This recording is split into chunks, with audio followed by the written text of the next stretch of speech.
1400 বছর আগে এমন একটা যুগ ছিল, যে যুগের নাম ছিল জাহিলিয়াতের যুগ। মানে বাংলা ভাষায়, সাধারণ ভাষায় যদি বলতে যাই, অন্ধকার যুগ।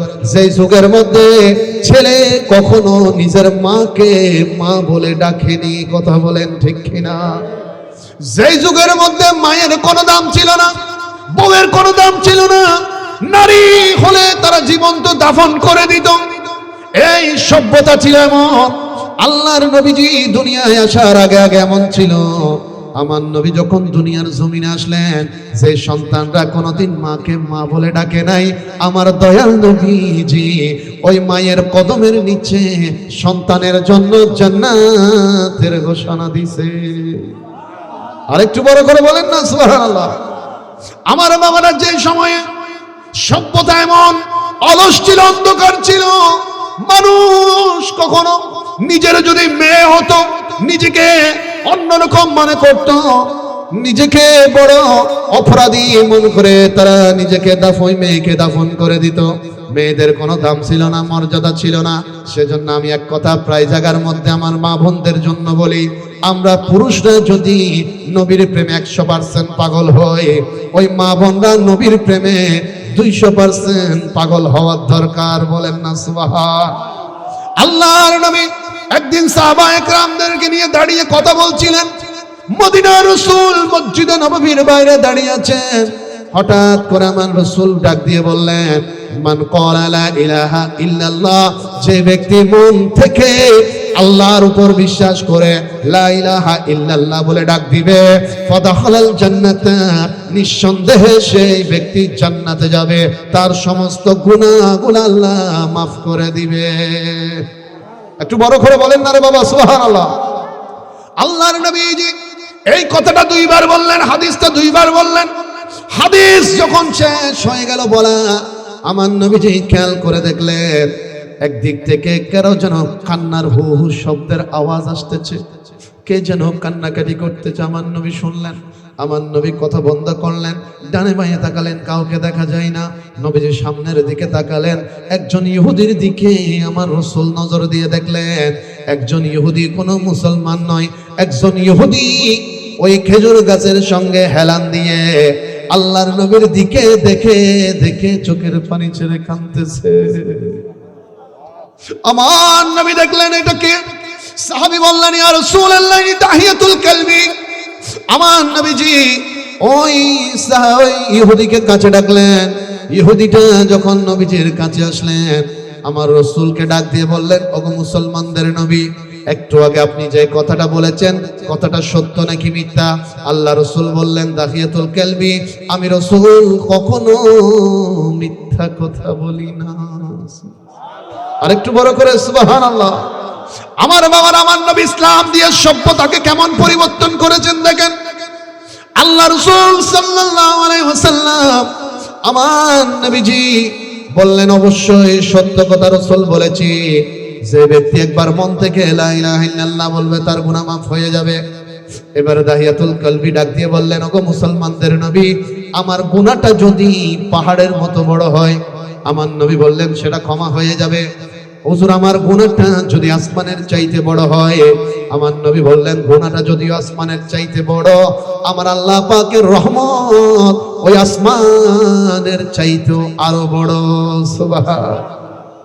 দাহিয়াতুল কালবি নবীর দিকে তাকিয়ে আছেন, চোখের পানি টলমল টলমল করেন। আমার নবী বুঝতে পেরেছেন নিঃসন্দেহে এখানে কোনো একটা ঘটনা আছে। নবীজি বললেন, ওগো দাহিয়াতুল কালবি, বলো তুমি এমন কি গুনাহ করেছো যে তোমার মনে হয় তোমার গুনাহটা আসমানের চাইতে বড়? এবার দাহিয়াতুল কালবি নবীর সামনে বড় আদব নিয়ে দাঁড়িয়ে গেলেন, আর ডাক দিয়ে বললেন, ওগো নবী, আপনি তো জানেন আপনি রাসূল। এই দুনিয়ার জগতের মধ্যে আসার আগে আগে জাহিলিয়াতের যুগ ছিল, তখন একজন কন্যা হলে সেটাকে জীবন্ত দাফন করে দেওয়া হতো। ওগো মদিনার রাসূল, আমার ব্যবসা ছিল সিরিয়ার মধ্যে, আমি ব্যবসার জন্য সিরিয়ায় চলে যেতাম। অনেক আমাদের দেশের অনেক ভাইয়েরা, বোয়ালখালীর অনেক ভাইয়েরা দেশের বাইরে যায়, 4-5 বছর পরে দেশের মধ্যে আসে। কথা বলেন ঠিক কিনা?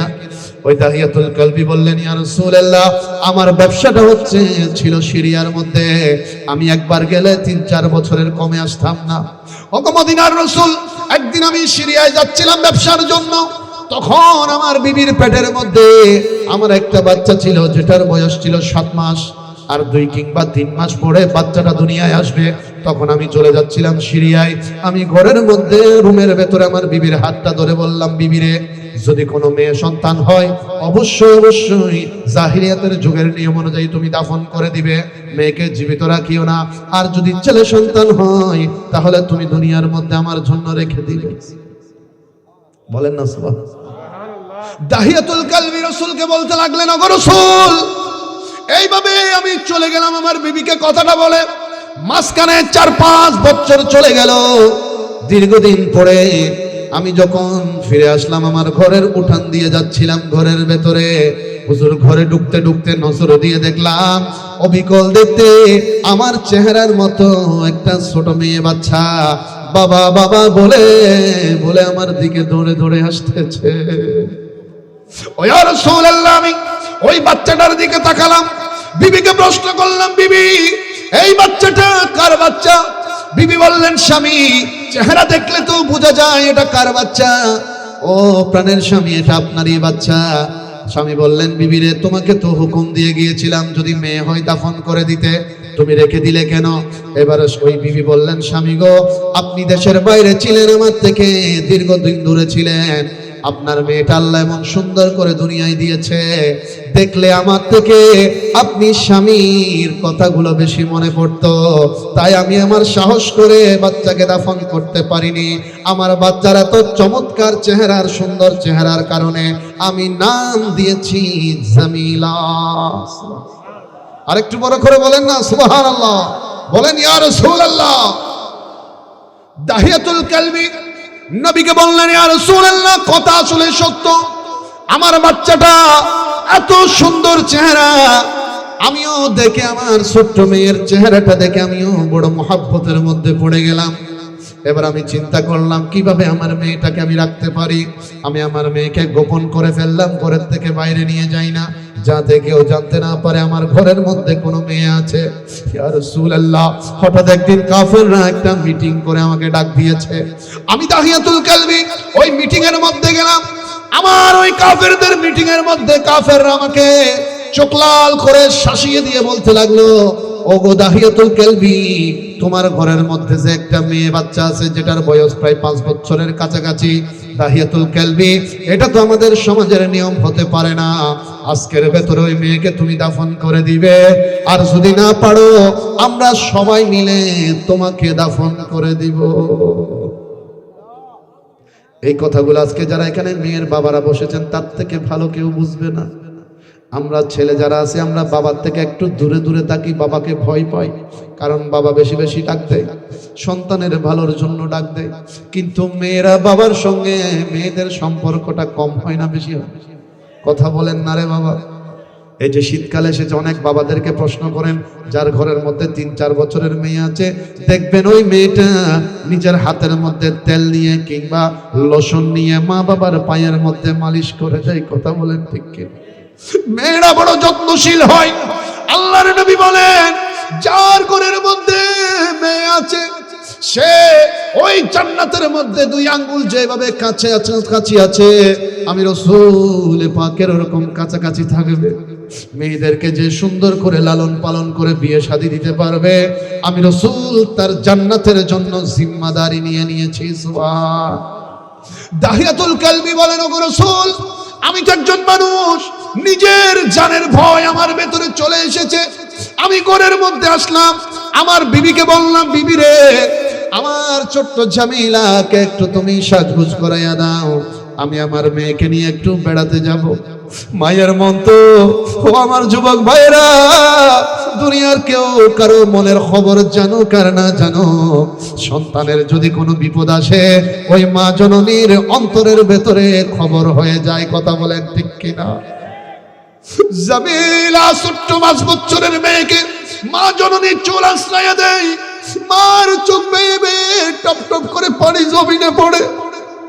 ছোট্ট মেয়েটা মায়ের কান্নার শব্দ বুঝে না, ওই ছোট্ট বাচ্চাটা মা জননীর চোখের পানিগুলো মুছে দেয় আর জিজ্ঞেস করে, মাগো এইভাবে তুমি চোখের পানি ছেড়ে কাঁদতেছো কেন?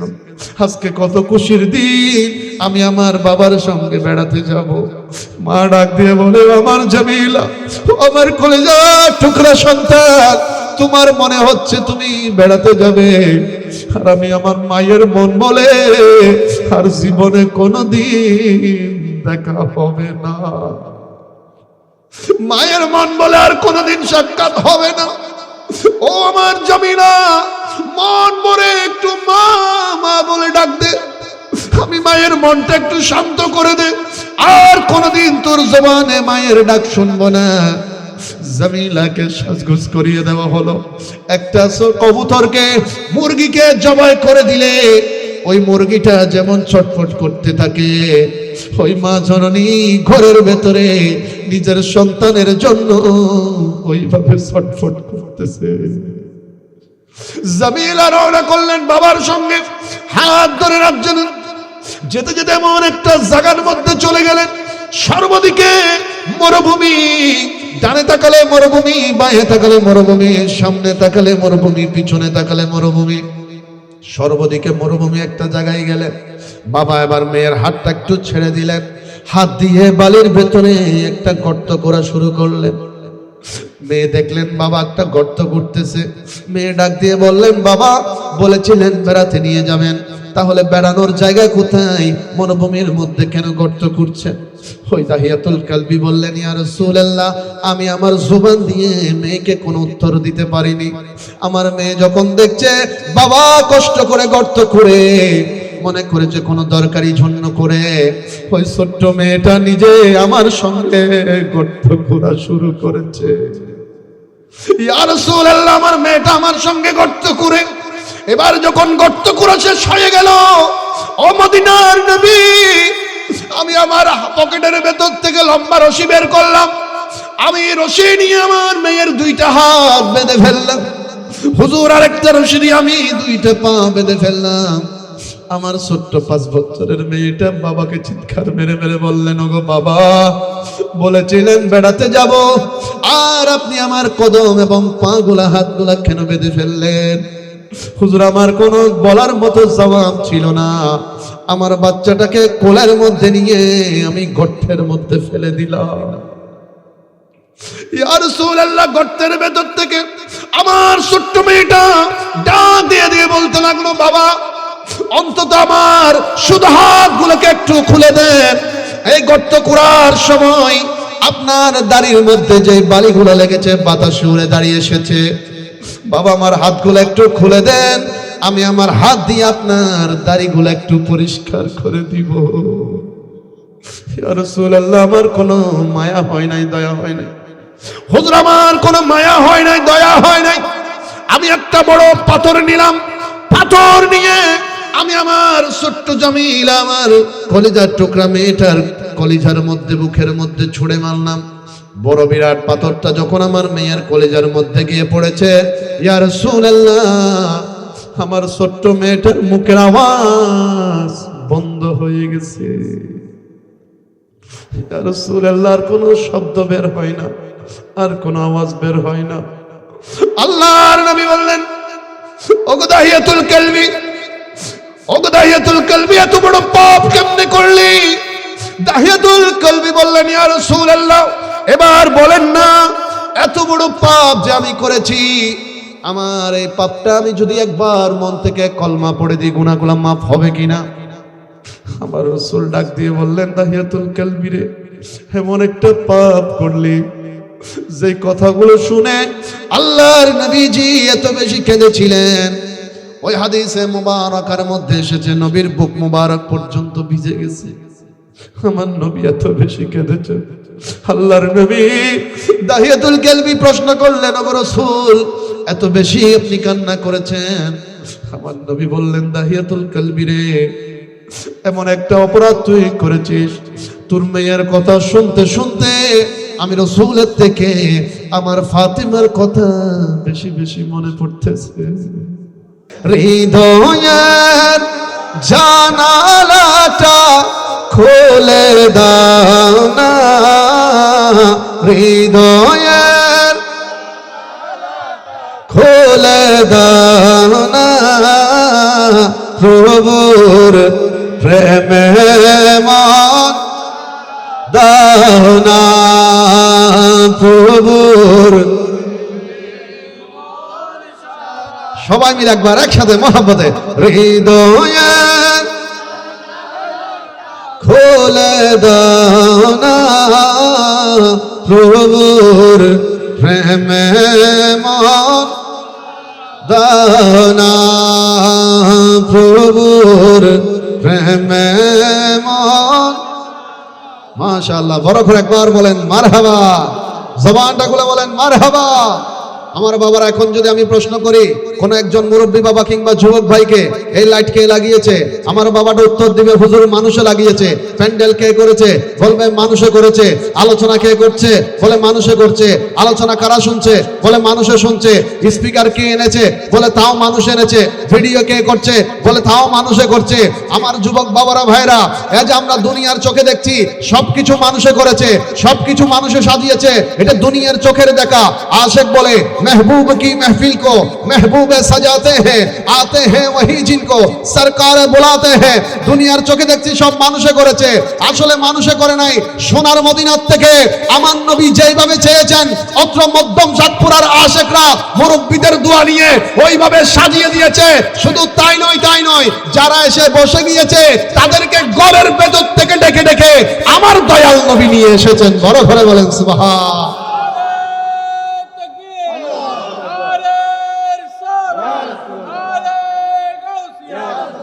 বলেন আমার নবী আমাদেরকে ডেকে আনার ক্ষমতা আছে না নাই? আরে বাবার আওয়াজটা বড় হবে, আছে না নাই? ক্ষমতা দেওয়ার মালিক।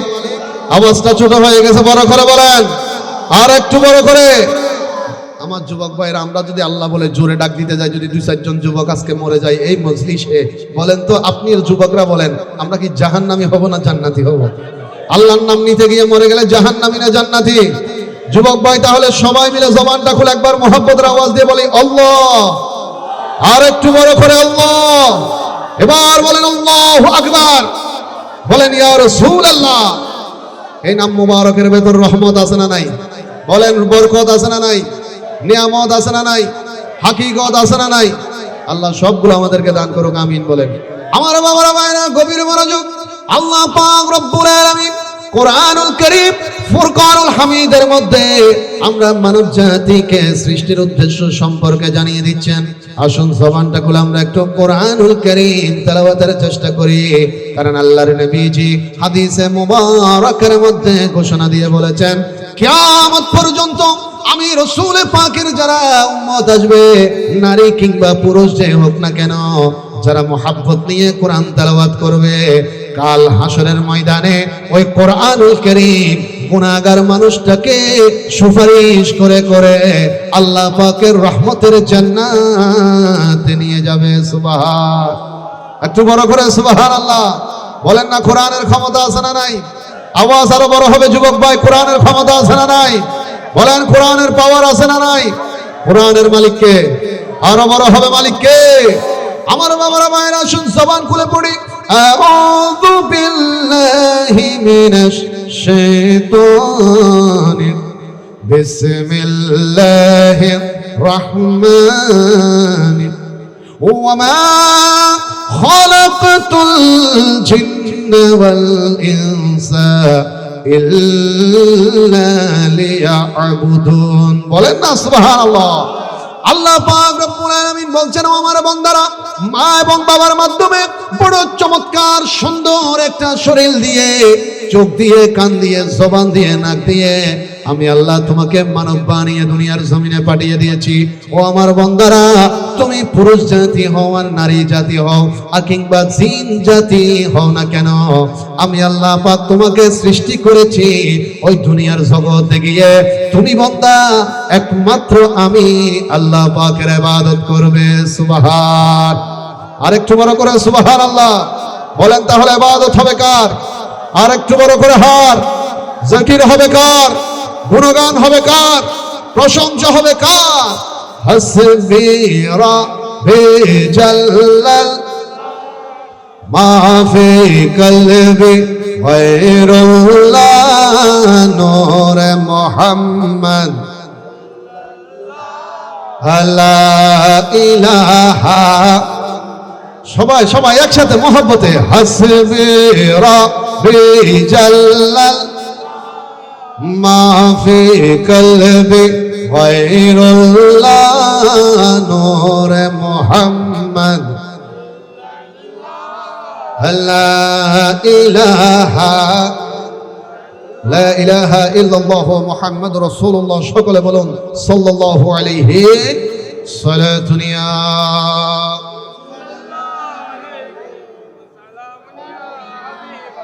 বাবারা বলেন তো আমাদের অন্তরে নবীর ভালোবাসা আছে? একটু জবান খুলে আল্লাহকে সাক্ষী করে বলেন আছে? আছে যে সেটার প্রমাণ যে আপনারা এত রাতে ঠান্ডার ভেতরে নিচে বসে আছেন, এটা ওইটারই প্রমাণ। আমি খুব সংক্ষেপ আপনাদের খেদমতে মুরব্বী বাবাদের দোয়া নেওয়ার জন্য যুবক ভাইদের উদ্দেশ্যে সামান্য কিছু বিষয়ভিত্তিক কথা বলবো। আমি আমার বাবাদের দোয়া চাই, আল্লাহ পাক যেন জবান থেকে এমন কিছু বের করেন যেটা শুনলে ইমানদারের ইমানটা আরেকটু মজবুত হবে। আমিন বলেন, আরেকটু বড় করে বলেন না রে বাবা। আমার বাবারা গভীর মনোযোগ। আল্লাহর নবীজি ফজরের নামাজ আদায় করলেন। ফজরের নামাজের পরে আকাশের মধ্যে যখন সূর্য উদয় হলো, আল্লাহর নবী সাহাবীদেরকে নিয়ে নাস্তা খেতে বসলেন। হঠাৎ করে মাঝখান থেকে একজন সাহাবী দাঁড়িয়ে গেলেন, তার মধ্যে প্রেম এসে গেল, আশক উঠে গেল। ওই সাহাবী ডাক দিয়ে বললেন, ইয়া রাসূলুল্লাহ, আমাদের মতো এত সৌভাগ্যবান দুনিয়ার জগতের মধ্যে আর কেউ হতে পারে না। সুবহান আল্লাহর নবী সাহাবীকে প্রশ্ন করলেন, ওগো সাহাবী, কেন তুমি এই কথাটা বললে?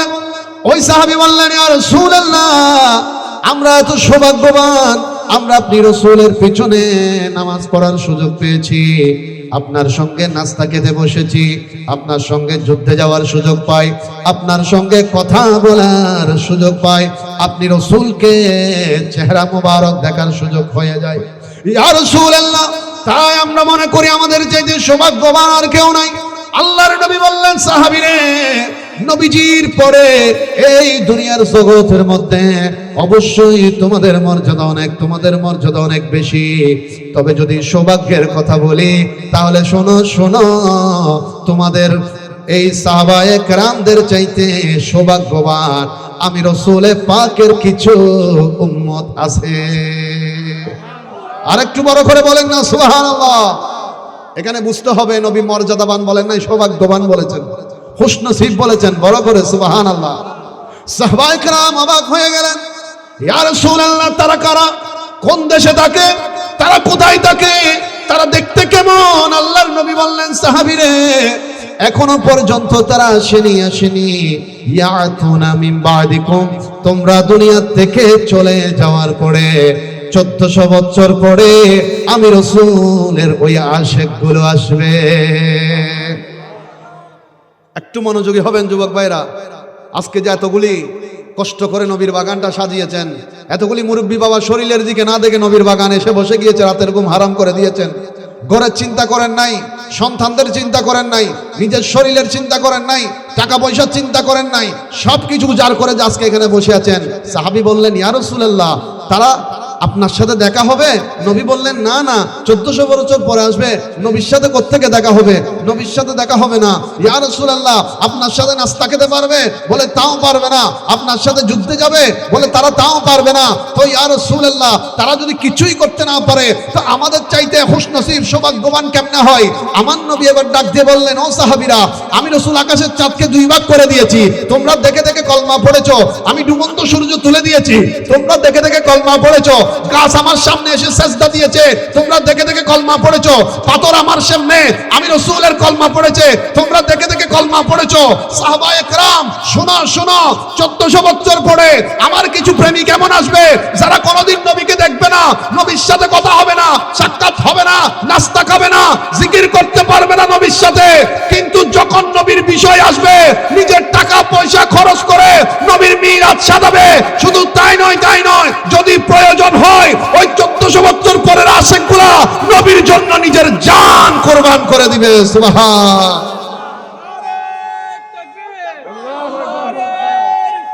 ইয়া রাসূলুল্লাহ,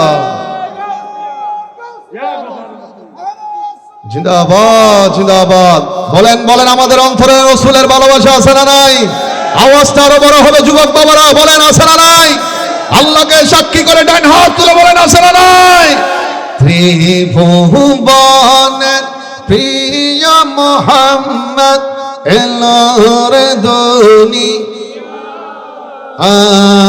আয়ের সাগর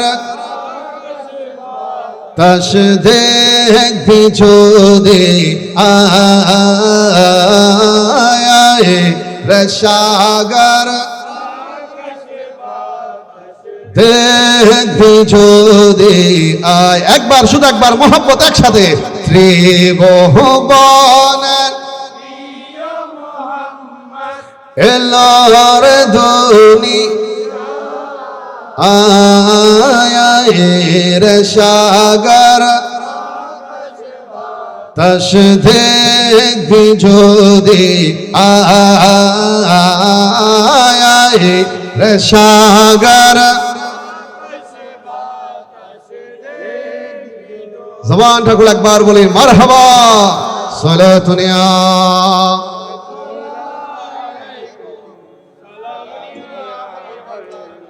এবার 2টা মিনিট সময় নিব, এরপর আমি আমার বিষয় থেকে আলোচনা শুরু করব। মুআজ্জাজ হাজরিন, বিশেষ করে আমার যুবক ভাই, 2টা মিনিট মনোযোগ বসেছেন। যে নবী 1400 বছর আগে আমাদের চোখের আড়াল হয়েছেন, আজকে কেন এতগুলি টাকা খরচ করে 4-5 বছর ধরে নবীর বাগান সাজাচ্ছেন? নিজের কথা চিন্তা না করে, পরিবারের কথা চিন্তা না করে, ঠান্ডার ভেতর শাল নিয়ে এখানে বসে আছে।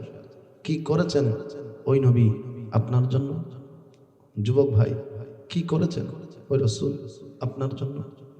মাওলা আলী বলছেন, রসুলে পাক ওসিয়ত করেছেন, হুকুম দিয়েছেন।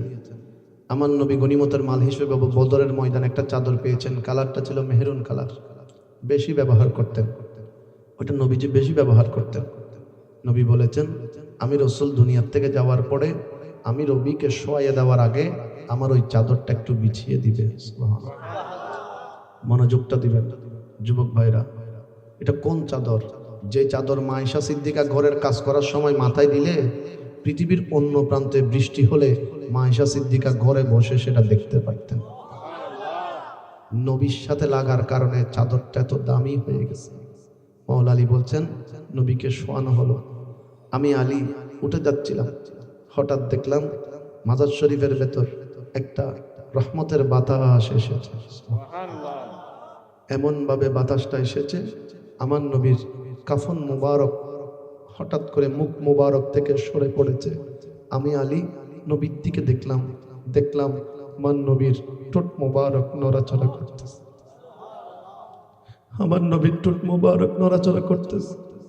মাওলা আলী বলছে, আমি একটা চিৎকার দিয়ে বললাম, ও আমার সাহাবী ভাইয়ের, আমার নবী তো জিন্দা, আমার নবী তো জিন্দা। নবীর ঠোঁট মুবারক নড়তেছে। হযরত আব্বাস ডাক দিয়ে বললেন, আলী একটু কাছে গিয়ে শুনে দেখুন আমার নবী কাফনের ভেতর থেকে কি বলছে।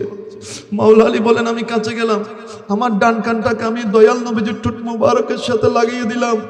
ও দুনিয়াবাসী, আমি শুনতে পাচ্ছি আমার নবী কাফনের ভেতর থেকে ডাক দিয়ে বলছে, রব্বি হাবলি উম্মতি উম্মতি উম্মতি। বড় করে বলেন সুবহানাল্লাহ। এই উম্মতের কথা নবী বলেছেন।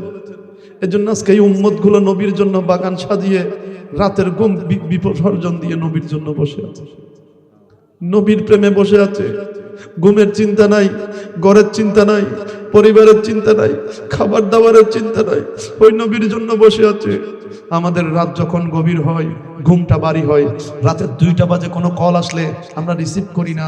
রাতের 3টা বাজে ঘরে কলিং বেল দিলে আমরা উঠে দরজা খুলি না, কারণ আমাদের ঘুমটা বাড়ি হয়। এই গভীর রাতের ঘুমটা মজা বেশি, গভীর রাতের ঘুমটা তত বেশি বাড়ি হয়। মা ফাতেমা বলছেন, ও দুনিয়াবাসী, তোমরা কি জানো আমার নবী কোনোদিন গভীর রাতে ঘুমাই নাই। গভীর রাতে নবী ঘুমাই নাই। কি করেছেন? আমার নবী জায়নামাজ বিছিয়ে উম্মতের জন্য চোখের পানি ছেড়ে ছেড়ে কেঁদেছে। মা ফাতেমা বলছে, আমার নবী কেঁদেছেন, এত বেশি কেঁদেছেন নবী। আল্লাহ বলছেন, ইয়া রাসূলুল্লাহ, আপনার চোখের পানি আমি আল্লাহ সহ্য করতে পারি না, ও নবী চোখের পানিটা মুছে ফেলেন। আমার নবী ডাক দিয়ে বললেন, আল্লাহ নিজের জন্য কাঁদি না, ফাতেমার জন্য কাঁদি না, হাসান আর হুসাইনের জন্য কাঁদি না। আল্লাহ গভীর রাতে সেজদায় পড়ে দুই চোখের পানি ছেড়ে দিয়েছি আমার গুনাহগার উম্মতের নাজাতের জন্য। সুবহানাল্লাহ। এই উম্মত গুলার চিন্তা করেছেন আমার নবী। এবার আল্লাহ আয়াত পাঠিয়ে দিলেন, ওয়ালা সাউফা ইউতিকা রাব্বুকা ফাতারদা। ইয়া রাসূলুল্লাহ, চোখের পানি বন্ধ করে ফেলেন। আপনি যা চাইবেন তা দেওয়া হবে, আপনি যা বলবেন তা করা হবে। যতক্ষণ আপনি খুশি হবেন না ততক্ষণ দেওয়া হবে। বলেন না নবী কি চান আল্লাহর কাছে? আমার নবী ডাক দিয়ে বললেন, আল্লাহ, পৃথিবীতে এমন অনেক নবী এসেছেন যাদের উম্মতরা গভীর রাতে খারাপ কাজ করলে ফজর বেলা কপালের মধ্যে ওই খারাপ কাজের কথাটা উঠে যেত। আল্লাহ, এমন অনেক উম্মত এসেছেন যারা গুনার কাজ করার সাথে সাথে আযাব এসে ধ্বংস হয়ে যেত। হায় আল্লাহ, আমি রাসূল তো চলে এসেছি, আমার গুনাহগার উম্মতগুলো তো গুনাহ করে ফেলবে, পাপ করে ফেলবে। আল্লাহ, যদিও দরজা বন্ধ করে গুনাহ করে, তারপরেও তো তুমি দেখো মাওলা। আল্লাহ, তুমি তো আমার উম্মতগুলোকে যদি ধ্বংস করে দাও আযাব দিয়ে, আমার উম্মত গুনার কাজ করার সাথে সাথে যদি কপালে লিখা উঠে যায়, আল্লাহ, আমার উম্মত তো ঘর থেকে বাইরে যেতে পারবে না। মানুষ দেখলে লজ্জা দিবে, মানুষ দেখলে শরম দিবে। আল্লাহ, নবীর উম্মতরা যদি কষ্ট পায়, আমি রাসূল তো খুশি হতে পারবো না। আমার আল্লাহ বললেন, রাসূল গো বলেন না কি দিলে খুশি হবেন? আমার নবী বললেন, আল্লাহ, আমার উম্মত গুনাহ করবে ঠিক আছে, তবে উম্মতকে সঙ্গে সঙ্গে আযাব দেওয়া যাবে না, উম্মতের কপালে লিখে দেওয়া যাবে না। উম্মতকে তওবা করার সময় দিতে হবে, উম্মতকে তওবা করার সুযোগ দিতে হবে। আল্লাহ বললেন, দিলাম সময় ইয়া রাসূলুল্লাহ, আপনার খাতিরে উম্মতদেরকে সময় দিলাম। আমার নবী বললেন, আল্লাহ কয়দিন টাইম পাবে? তওবা করার কয়দিন সময় পাবে? এবার আল্লাহ রাব্বে কারীম ডাক দিয়ে বললেন, ইয়া রাসূলুল্লাহ, আপনার উম্মত 50, 60, 80, 90, 100 বছর হায়াত পেয়েছে, কোনোদিন তওবা করে নাই, মৃত্যুর বিছানায় শুয়ে পড়েছে। মালাকুল মউত আজরাইল আসার আগেও যদি আপনার ওই গুনাহগার উম্মতটা একটাবার মৃত্যুর বিছানায় শুয়ে শুয়ে ডাক দিয়ে বলে, আল্লাহ, আমি অনেক গুনাহ করে ফেলেছি, আল্লাহ তোমার নবীর খাতিরে মাফ করে দাও, তোমার রাসূলের খাতিরে ক্ষমা করে দাও। আমার আল্লাহ বলছে, ইয়া রাসূলুল্লাহ, ওই মৃত্যুর বিছানায়ও আমি আল্লাহ আপনি নবীর খাতিরে আপনার গুনাহগার উম্মতকে মাফ করে দিব। সুবহান। আমার আল্লাহ নবীর জন্য ওয়াদা করেছেন, ক্ষমা করে দিবেন।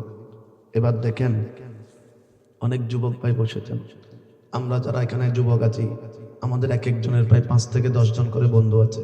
এটা নিয়ম, দুনিয়ার নিয়ম, বন্ধু ছাড়া চলা যায় না। যারা মুরব্বী বাবা হয়েছেন, একসময় ওনাদেরও অনেক বন্ধু ছিল, হয়তো এখন বয়সের তারতম্যের কারণে অনেকে দুনিয়ার থেকে চলে গিয়েছেন। বন্ধুত্বটা প্রয়োজন দুনিয়ায় চলতে গেলে। একটা মিনিট মনোযোগহীন হবেন যুবক ভাইরা, যে যেখান থেকে শুনছেন আপত্তি নাই, ওইখান থেকে মনোযোগ। 1 মিনিট। আমরা যখন কক্সবাজার বেড়াতে যাই, বন্ধু একটা নিয়ে যাই। আমরা যখন রাঙামাটি যাই, বন্ধু নিয়ে যাই। খাগড়াছড়ি গেলে বন্ধু নিয়ে যাই। শপিং করতে গেলে ঈদের সময় বন্ধু নিয়ে যাই। মোটরসাইকেল নিয়ে ঘুরতে গেলে বন্ধু নিয়ে যাই। ক্রিকেট খেলতে গেলে বন্ধু নিয়ে যাই। ফুটবল খেলতে গেলে বন্ধু নিয়ে যাই। 5 জন 5 জন 10 জন এরকম অনেক বন্ধুদের সার্কেল আছে। 5 বন্ধুর ভেতর যদি এক বন্ধু মারা যায়, বাকি 4 জনকে যদি কোন একজন মুরব্বী বাবা ডাক দিয়ে বলে, তোমার এই বন্ধু ছাড়া তো তোমরা কখনো ঘুরতে যাও নাই, ক্রিকেট খেলতে যাও নাই, বেড়াতে যাও নাই, আজকে 5 জনের ভেতর একজন তো দুনিয়ার থেকে চলে গেছে, যাও না 4 জন থেকে বাকি একজন তার সাথে চলে যাও কবরের ভেতর। বন্ধুরা বলবে, না না চাচা, এটা তো দুনিয়ার নিয়ম হতে পারে না। দুনিয়ার নিয়ম হচ্ছে আমরা বাকি 4 জন যারা বেঁচে আছি, আমরা বড় যত্ন করে বন্ধুটাকে কবরের মধ্যে শোয়াই দিব, কিন্তু কবরের ভেতরে বন্ধুর সাথে চলে যাওয়া এটা দুনিয়ার নিয়ম না, এটা দুনিয়ার নিয়মের মধ্যে পড়ে না। আমরা বন্ধুত্বটা কবর পর্যন্ত, কবরের ভেতরে কোনো বন্ধুত্ব নাই।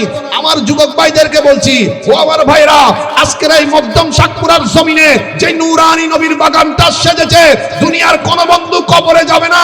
একটাবার এখানে এসে যদি 5টা মিনিট বসে বন্ধুত্বটা যদি মদিনাওয়ালার সাথে হয়ে যায়, দুনিয়ার কেউ কবরে যাবে না। আমার দয়াল নবী আমার আপনার কবরে আপন হয়ে এসে যাবে। বড় করে বলেন সুবহান। নবীকে কবরে দরকার আছে না নাই? জবানটা খুলে বলেন, আছে না নাই? আমরা কবরে নবী চাই কিনা? সেই জন্য আশেক বড় সুন্দর করে বলেন, হৃদয়ের জানালাটা খুলে দাও না, প্রভুর প্রেমে মন। মোহাম্মত একবার বলেন না, হৃদয়ের জানালাটা না, প্রভুর প্রেমে মন দানা, প্রভুর প্রেমে মন। মজা সাজেন, একটা কথা এটাই মনে রাখতে হবে, দুনিয়ার বন্ধুত্ব অবশ্যই লাগবে, তবে প্রথম বন্ধুত্ব তার নবীর সাথে লাগবে। কথা বলেন না রে বাবা, ঠিক কিনা? কারণ দুনিয়ার কেউ তো ওই কবরে আপন হয়ে আসবে না, মদিনাওয়ালা আপন হয়ে আসবে। যারা দুনিয়াতে নবীকে নূর নবী মেনে কবরে যেতে পেরেছে, ওই কবরে নবী আসতে দেরি, নবীর নূরের তাজাল্লিতে আপনার আমার অন্ধকার কবর আলোকিত হয়ে যাবে। সেজন্য দুনিয়ায় থাকতে নবীকে নূর নবী মেনে কবরে যাওয়াটা জরুরি বেশি। লাভটা হুজুরের হবে না, লাভটা নিজের। কার কথা বলেন? নিজের। ওনারা এদিকে হন না, গরম দিতে সুন্দর লাগবে। মজেস হাজরিন, আমরা নবী প্রেমিক, শুধু মুখে নয় অন্তর দিয়েও। কথা কি ঠিক আছে? আমি ঠান্ডা মাথায় কিছু কথা আপনাদের খেদমতে বলবো, আপনারা একটু মনোযোগ দিবেন। আমরা আল্লাহকে বিশ্বাস করি, মনে কি কোনো সন্দেহ রাখি? ইন্নাল্লাহা আলা কুল্লি শাইইন কাদির। এই যে সুইচের পিছনে একটা ছিদ্র থাকে ছোট, এটা দিয়ে আল্লাহ ইচ্ছা করলে পুরো দুনিয়াটাকে ঢুকাই দিতে পারে কি পারে না? আল্লাহর ক্ষমতা আছে। তাহলে বুঝলাম যে আল্লাহ নিয়ে আপনার মনে কোনো সন্দেহ, বুঝলাম ঠান্ডা মাথায়। 2 নাম্বার আসেন, আল্লাহ একটা কোরআন দিয়েছেন আমার আপনার হেদায়েতের জন্য। যালিকাল কিতাবু লা রাইবা ফীহি হুদাল লিল। এই কোরআনে কোনো সন্দেহ, এটা এমন একটা কিতাব, আমরা ছোট কোনো বই লিখলেও পিছনে লেখে ভুল ত্রুটি হলে ক্ষমা সুন্দর দৃষ্টিতে দেখবেন, কিন্তু আল্লাহ এমন একটা কিতাব আমাকে আপনার জন্য পাঠিয়েছেন যেই কিতাবে ভুল ত্রুটির কোনো সন্দেহ। কিতাবটা কার? তাহলে 2টা জিনিস পেলাম, আল্লাহ নিয়ে মনে সন্দেহ নাই, কোরআন নিয়েও সন্দেহ। 3 নম্বরে আসেন, 2 জন ফেরেশতা হাজত আছে না নাই? নাম কি? কিরামান হাম কি লেহন লেহন হাম কি? এই 2 ফেরেশতা আল্লাহ দেহই না, আওয়াজ আলাদা বেশিরভাগ করলে দেহই না, ও মাতিয়ে না হন না, অনার আল্লাহ বললে সাক্ষাৎই না।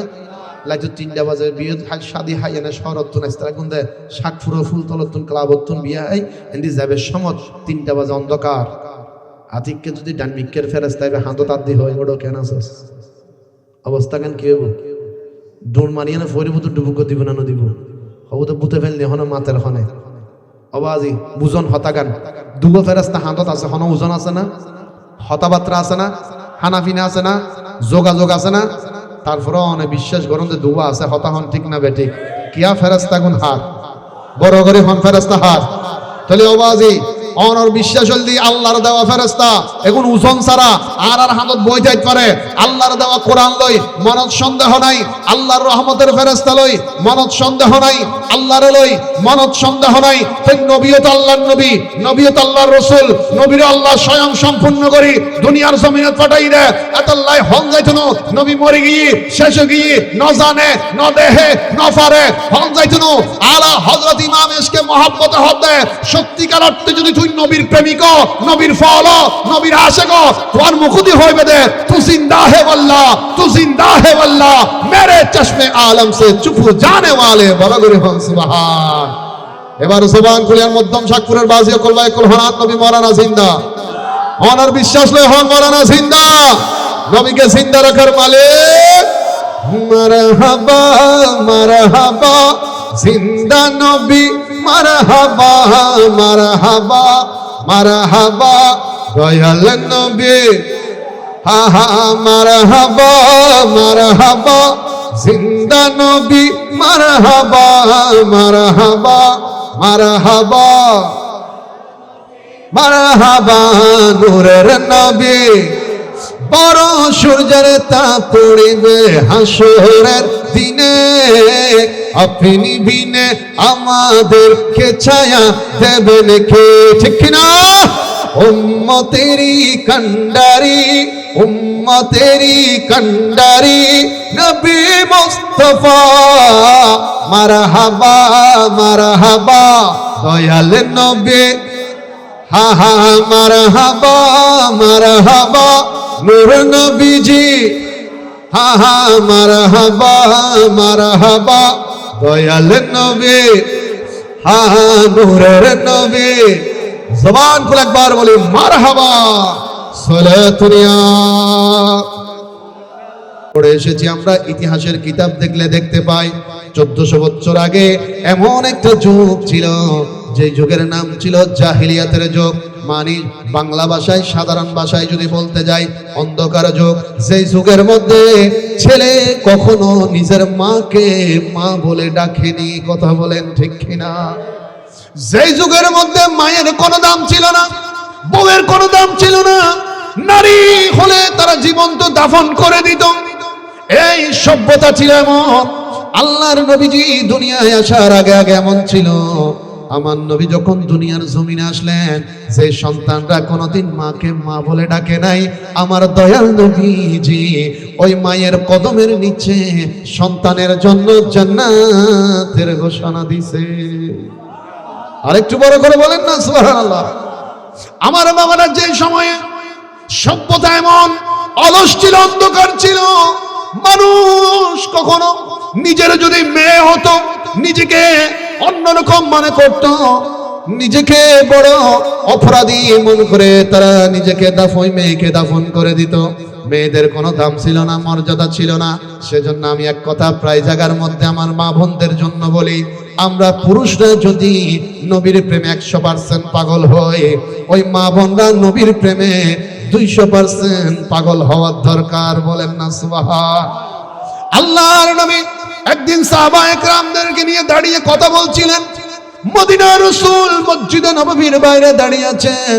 হঠাৎ করে আমার রাসূল ডাক দিয়ে বললেন, মান ক্বালা লা ইলাহা ইল্লাল্লাহ, যে ব্যক্তি মন থেকে আল্লাহর উপর বিশ্বাস করে লা ইলাহা ইল্লাল্লাহ বলে ডাক দিবে, ফাদাখালাল জান্নাতা, নিঃসন্দেহে সেই ব্যক্তি জান্নাতে যাবে, তার সমস্ত গুনাহগুলো আল্লাহ মাফ করে দিবে।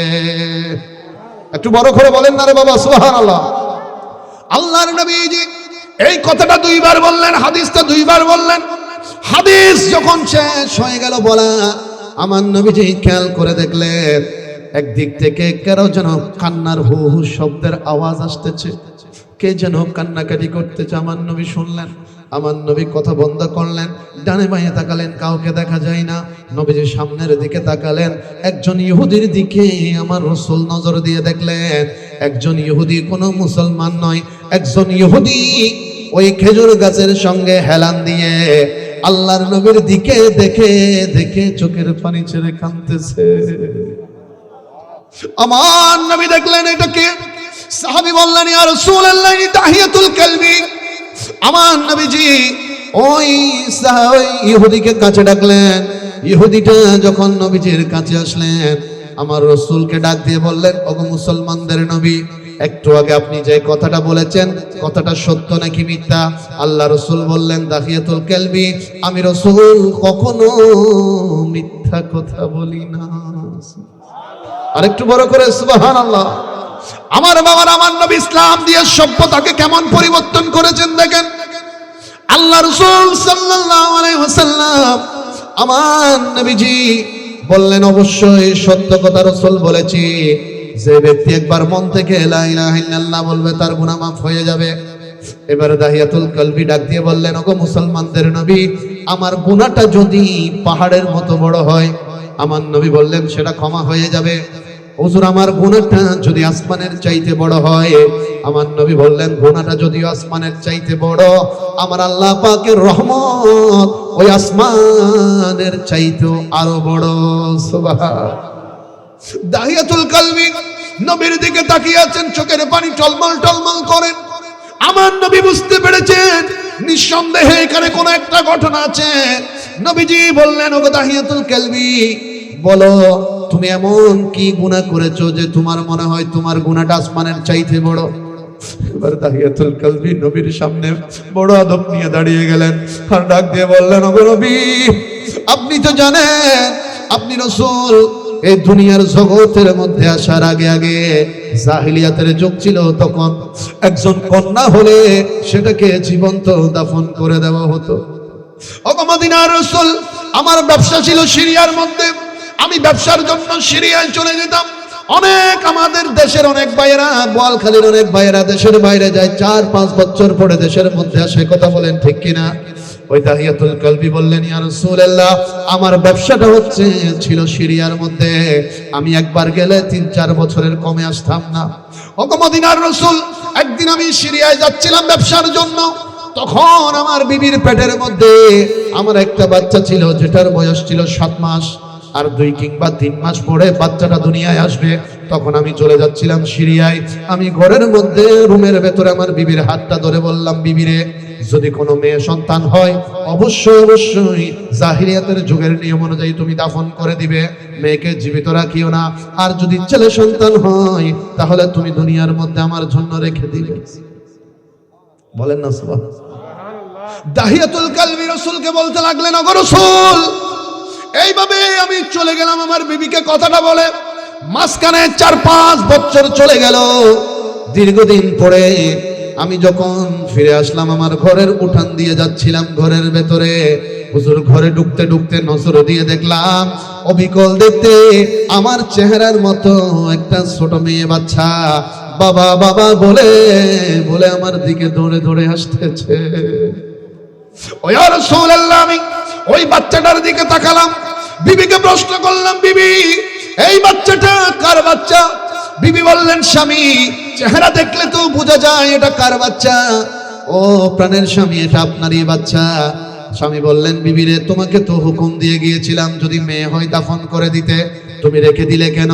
এবার ওই বিবি বললেন, স্বামী গো, আপনি দেশের বাইরে ছিলেন, আমার থেকে দীর্ঘদিন দূরে ছিলেন, আপনার মেয়েটা আল্লাহ এমন সুন্দর করে দুনিয়ায় দিয়েছে, দেখলে আমার থেকে আপনি স্বামীর কথাগুলো বেশি মনে পড়তো, তাই আমি আমার সাহস করে বাচ্চাকে দাফন করতে পারিনি। আমার বাচ্চার এত চমৎকার চেহারার, সুন্দর চেহারার কারণে আমি নাম দিয়েছি জামিলা। আরেকটু বড় করে বলেন না সুবহানাল্লাহ, বলেন ইয়া রাসূলুল্লাহ। দাহিয়াতুল কালবি নবীকে বললেন, ইয়া রাসূলুল্লাহ, কথা আসলে সত্য, আমার বাচ্চাটা এত সুন্দর চেহারা, আমিও দেখে আমার ছোট্ট মেয়ের চেহারাটা দেখে আমিও বড় মহব্বতের মধ্যে পড়ে গেলাম। এবার আমি চিন্তা করলাম কিভাবে আমার মেয়েটাকে আমি রাখতে পারি। আমি আমার মেয়েকে গোপন করে ফেললাম, ঘরের থেকে বাইরে নিয়ে যাই না, যাতে কেউ জানতে না পারে আমার ঘরের মধ্যে কোনো মেয়ে আছে। ইয়া রাসূলুল্লাহ, হঠাৎ একদিন কাফেররা একটা মিটিং করে আমাকে ডাক দিয়েছে। আমি দাহিয়াতুল কালবি ওই মিটিং এর মধ্যে গেলাম। আমার ওই কাফেরদের মিটিং এর মধ্যে কাফেররা আমাকে চোখ লাল করে শাসিয়ে দিয়ে বলতে লাগলো, ওগো দাহিয়াতুল কালবি, তোমার ঘরের মধ্যে যে একটা মেয়ে বাচ্চা আছে যেটার বয়স প্রায় 5 বছরের কাছাকাছি, দাহিয়াতুল কালবি, এটা তো আমাদের সমাজের নিয়ম হতে পারে না। আজকের ভেতরে ওই মেয়েকে তুমি দাফন করে দিবে, আর যদি না পারো আমরা সবাই মিলে তোমাকে দাফন করে দিব। এই কথাগুলো আজকে যারা এখানে মেয়ের বাবারা বসেছেন তার থেকে ভালো কেউ বুঝবে না। আমরা ছেলে যারা আছে আমরা বাবার থেকে একটু দূরে দূরে থাকি, বাবাকে ভয় পাই, কারণ বাবা বেশি বেশি ডাক দেয়, সন্তানের ভালোর জন্য ডাক দেয়। কিন্তু মেয়েরা বাবার সঙ্গে মেয়েদের সম্পর্কটা কম হয় না, বেশি হয়? কথা বলেন না রে বাবা। এই যে শীতকাল এসেছে, অনেক বাবাদেরকে প্রশ্ন করেন যার ঘরের মধ্যে 3-4 বছরের মেয়ে আছে, দেখবেন ওই মেয়েটা নিজের হাতের মধ্যে তেল নিয়ে কিংবা লোশন নিয়ে মা বাবার পায়ের মধ্যে মালিশ করে দেয়। কথা বলেন ঠিক কি? মেয়েরা বড় যত্নশীল হয়।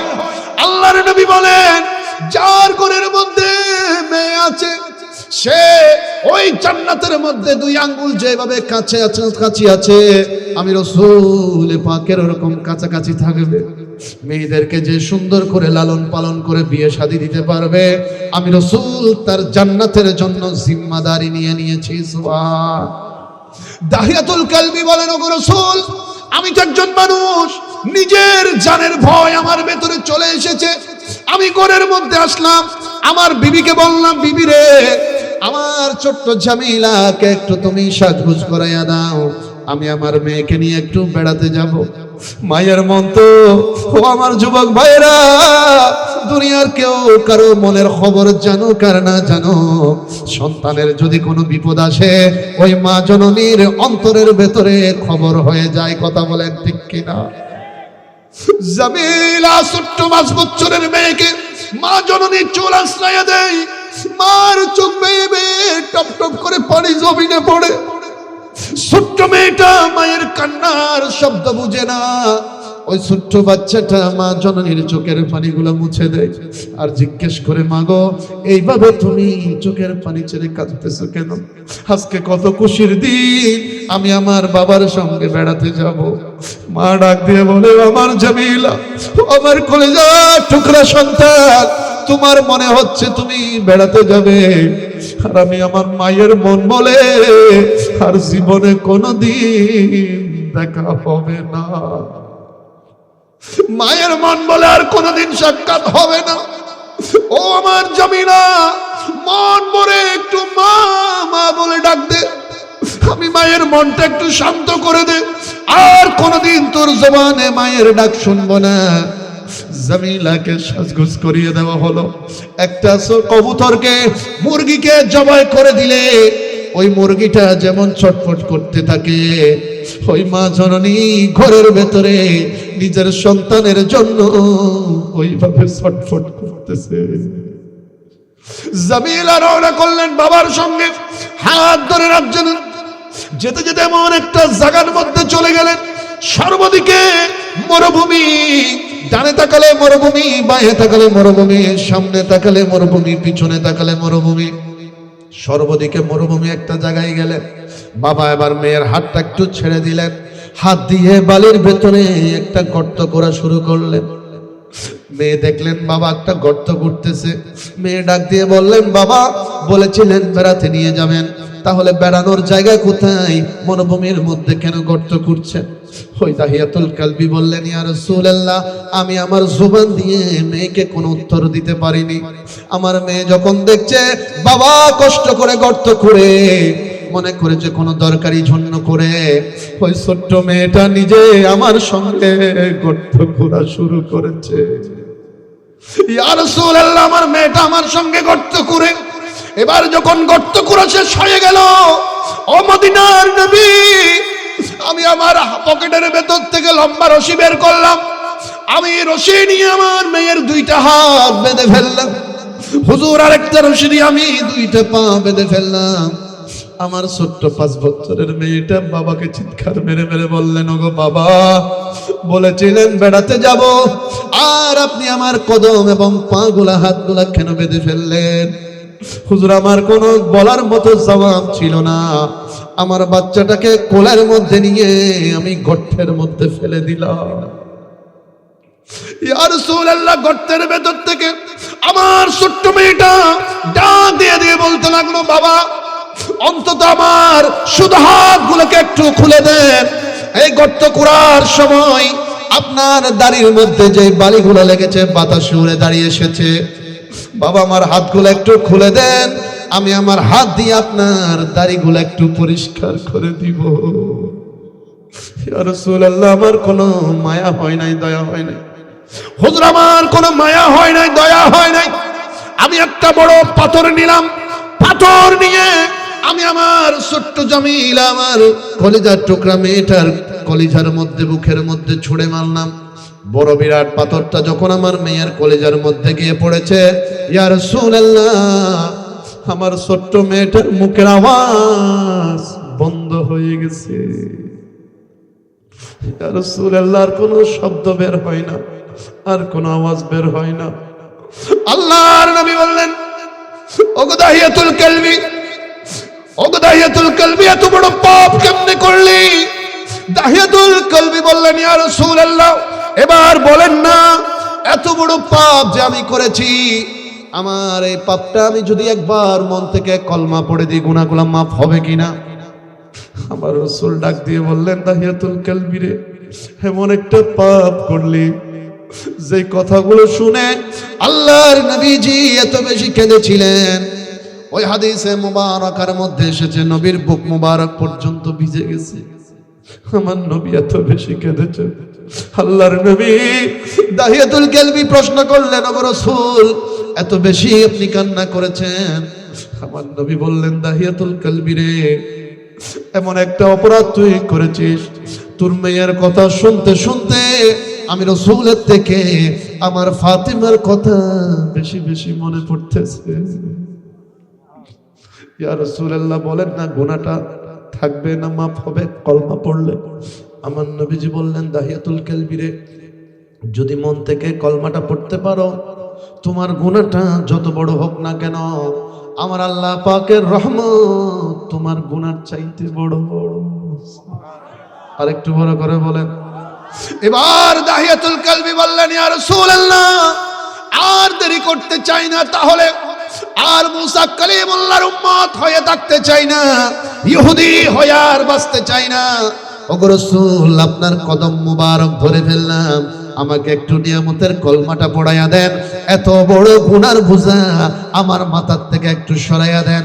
আল্লাহর নবী বলেন, ও দাহিয়াতুল কালবি, তাহলে নবীর সঙ্গে জবান করে পড়ে দাও, লা ইলাহা মুহাম্মাদুর। বাবা, গুনাহগুলো মাফ হয়ে যাবে, জবান খুলে একবার কলমাটা পড়ি, লা ইল্লাল্লাহু মুহাম্মাদুর। বলেন, কলমার মধ্যে শক্তি আছে না নাই? আরে বাবার আওয়াজ দেয়, বলেন না আছে না নাই? আল্লাহ পাকের নাম মোবারক এবং নবীর নাম মোবারক দিয়েছে কালেমা, সারা পৃথিবীর সমস্ত নবী রাসূলের কলমার চাইতে আমার নবীর কলমার দাম বেশি। আরেকটু বড় করে বলেন না সুবহানাল্লাহ।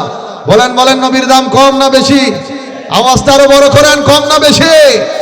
ও মেরা নবী, মেরা নবী, मेरा नबी है वो, मेरा नबी, मेरा नबी, मेरा नबी है वो, मेरा नबी, मेरा नबी है वो, मेरा नबी, मेरा नबी, वो जिसके लिए महफिल को नैन सजी है, फिरदौस बड़ी जिसका वसीले से बनी है, वो हाशिमी की मदनी युल अरबी है, वो मेरा नबी, मेरा नबी है वो, मेरा नबी, मेरा नबी। ज़बान खुले बोलें मरहबा सलातुनिया।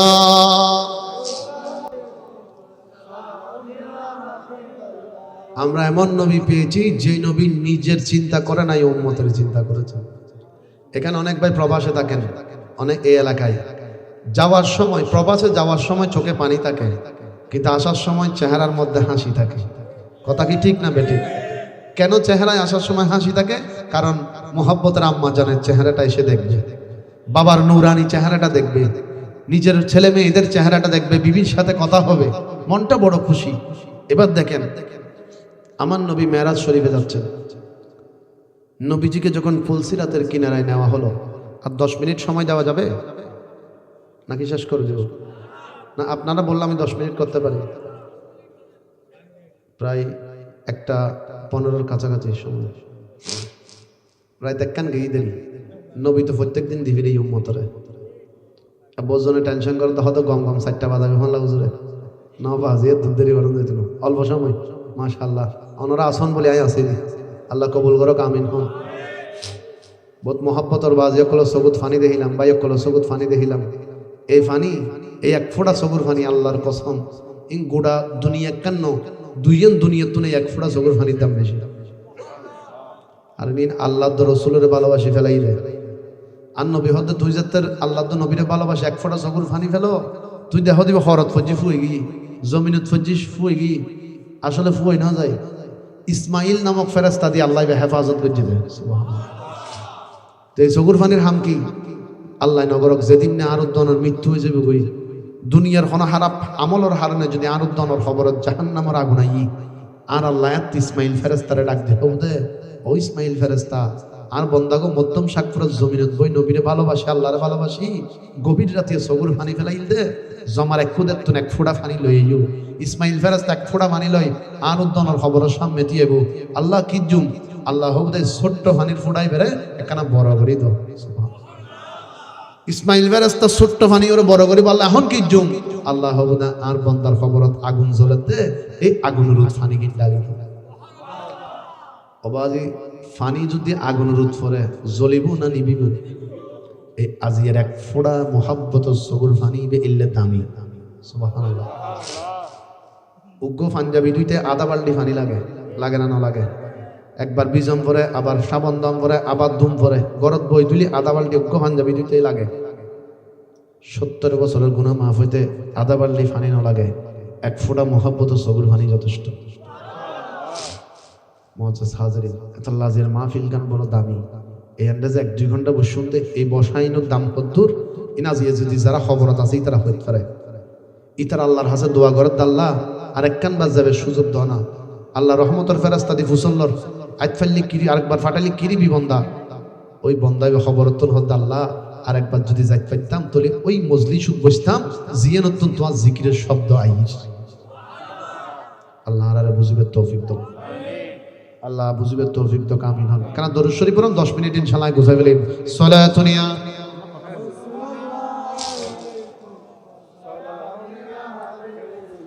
আওয়াজ আওয়াজ ছুড়ে গিয়ে একবারে বড় করে আপনারা পড়ান না। সলাতুনিয়া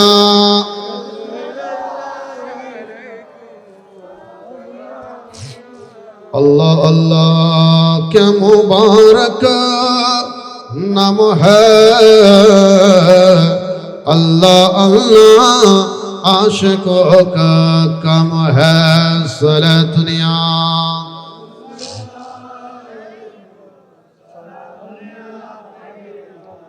এবার দেখেন মুআজ্জাজ হাজরিন, নবী মেরাজে যাচ্ছেন, ফুলসিরাত পর্যন্ত গেলেন। আমার নবী ফুলসিরাতের ফুলে দাঁড়ালেন, কাছাকাছি দাঁড়ালেন। ওই ফুলটা দেখে অঝোর নয়নে নবীজির চোখের পানি মোবারক পড়তে শুরু করলেন। জিবরাইল ডাক দিয়ে বললেন, ইয়া রাসূলুল্লাহ, মূসা আলাইহিস সালাম হাজার হাজার চোখের পানির ফোঁটা ফেলেছে শুধু আল্লাহকে একবার দেখার জন্য, দেখতে পারে নাই। আল্লাহ বলেছেন লান তারানি, আমাকে দেখার চোখ তোমাকে দিই নাই। ও নবী, আজকে তো আপনি নিজেই যাচ্ছেন আল্লাহ দেখার জন্য, তো আপনি কাঁদছেন কেন? আজকে তো চেহারা খুশি থাকার কথা। আমার দো জাহানের বাদশা নবী চোখের পানি ছেড়ে বললেন, জিবরাইল একবার পুলটার দিকে দেখো, 30,000 বছরের রাস্তা। দুনিয়ার আগুনগুলো হলুদ কালার হয়, লাল কালার হয়, জাহান্নামের আগুনগুলো কালো কালো। ও জিবরাইল, ফুলসিরাতের নিচে তো পুরোটাই জাহান্নাম, চুলের চাইতে চিকন, কুরের চাইতে দাঁত। আমার উম্মত গুলো কেমনে পার হবে? ও জিবরাইল, আমার উম্মত কেমনে পার হবে? আমি রাসূল তো উম্মতের জন্য পেরেশান হয়ে গেলাম, আমার মনে তো কোনো খুশি নাই, শুধু উম্মতের চিন্তা। জিবরাইল আমার নবীর চোখের পানি সহ্য করতে পারে নাই, ডান হাত মোবারকটাকে টান দিয়ে ধরলেন, ইয়া রাসূলুল্লাহ আপনার চোখের পানি মুছে ফেলেন। আমি জিবরাইল আপনার চোখের পানি তো সহ্য করতে পারলাম না, আদম থেকে ঈসা পর্যন্ত কোন নবীকে আমি কোনো ওয়াদা দিই নাই, তবে আজকে আমি জিবরাইল আপনি রাসূলকে একটা ওয়াদা দিতে চাই। ইয়া রাসূলুল্লাহ, হাসরের ময়দানে যেদিন আপনার উম্মতরা ফুলসিরাত পার হওয়া শুরু করার জন্য লাইন ধরবে, আমি ফুলসিরাতের কিনারায় এসে দাঁড়িয়ে থাকবো, ওই আশিকের কলবের দিকে নজর দিব।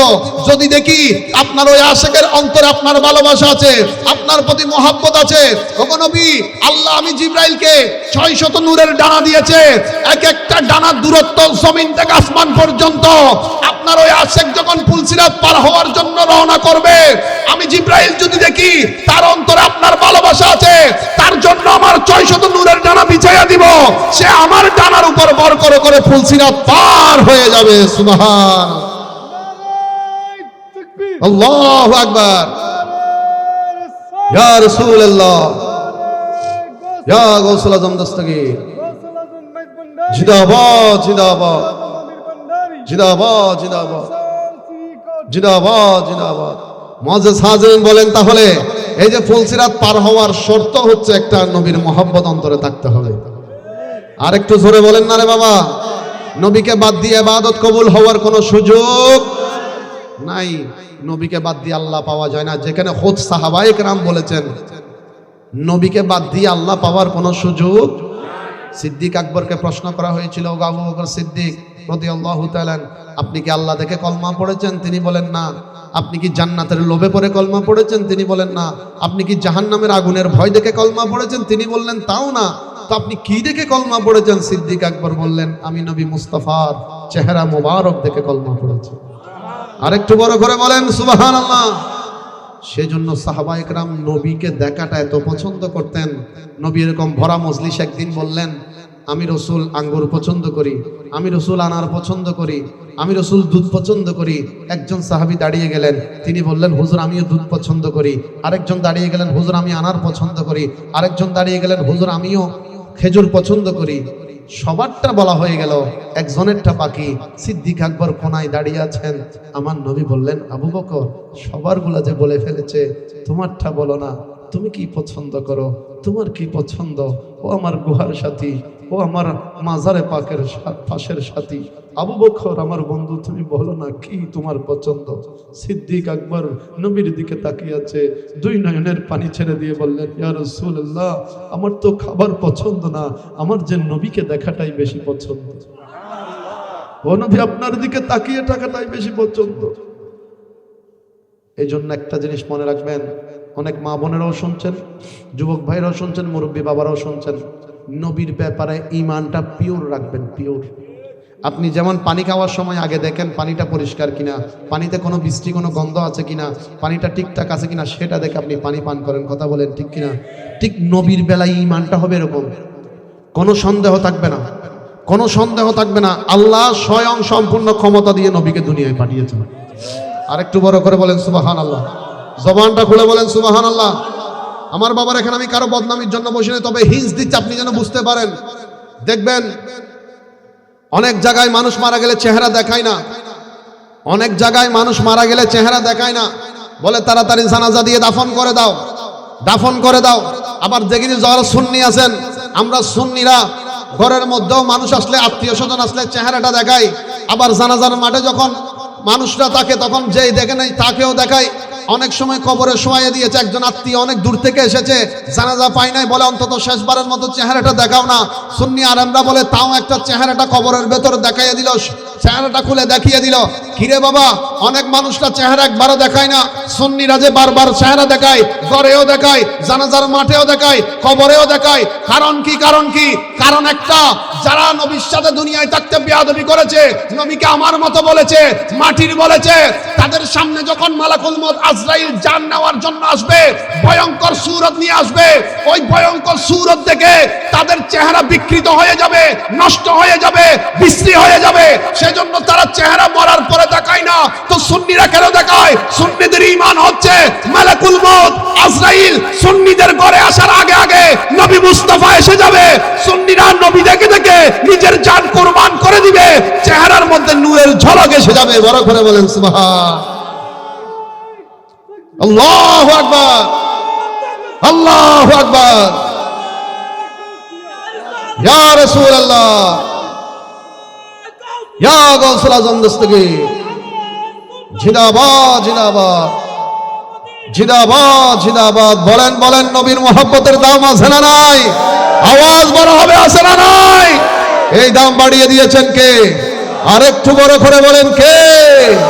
আল্লাহ পাক আমাদেরকে মদিনাওয়ালার প্রেমিক হওয়ার তৌফিক দান করুক। আরেকটু বড় করে বলেন না রে বাবা, আমিন। নবীর রওজা শরীফ, নবীর রওজা শরীফ দেখে মন ভরে না, নবীর দেখে মন ভরে না, দিদার দাও গো শাহে মদিনা, দিদার দাও গো শাহ, ইয়া রাসূলুল্লাহ, ইয়া হাবিবাল্লাহ, ইয়া রাসূল, ইয়া হাবিবাল্লাহ, ইয়া রাসূলুল্লাহ, ইয়া হাবিবাল্লাহ,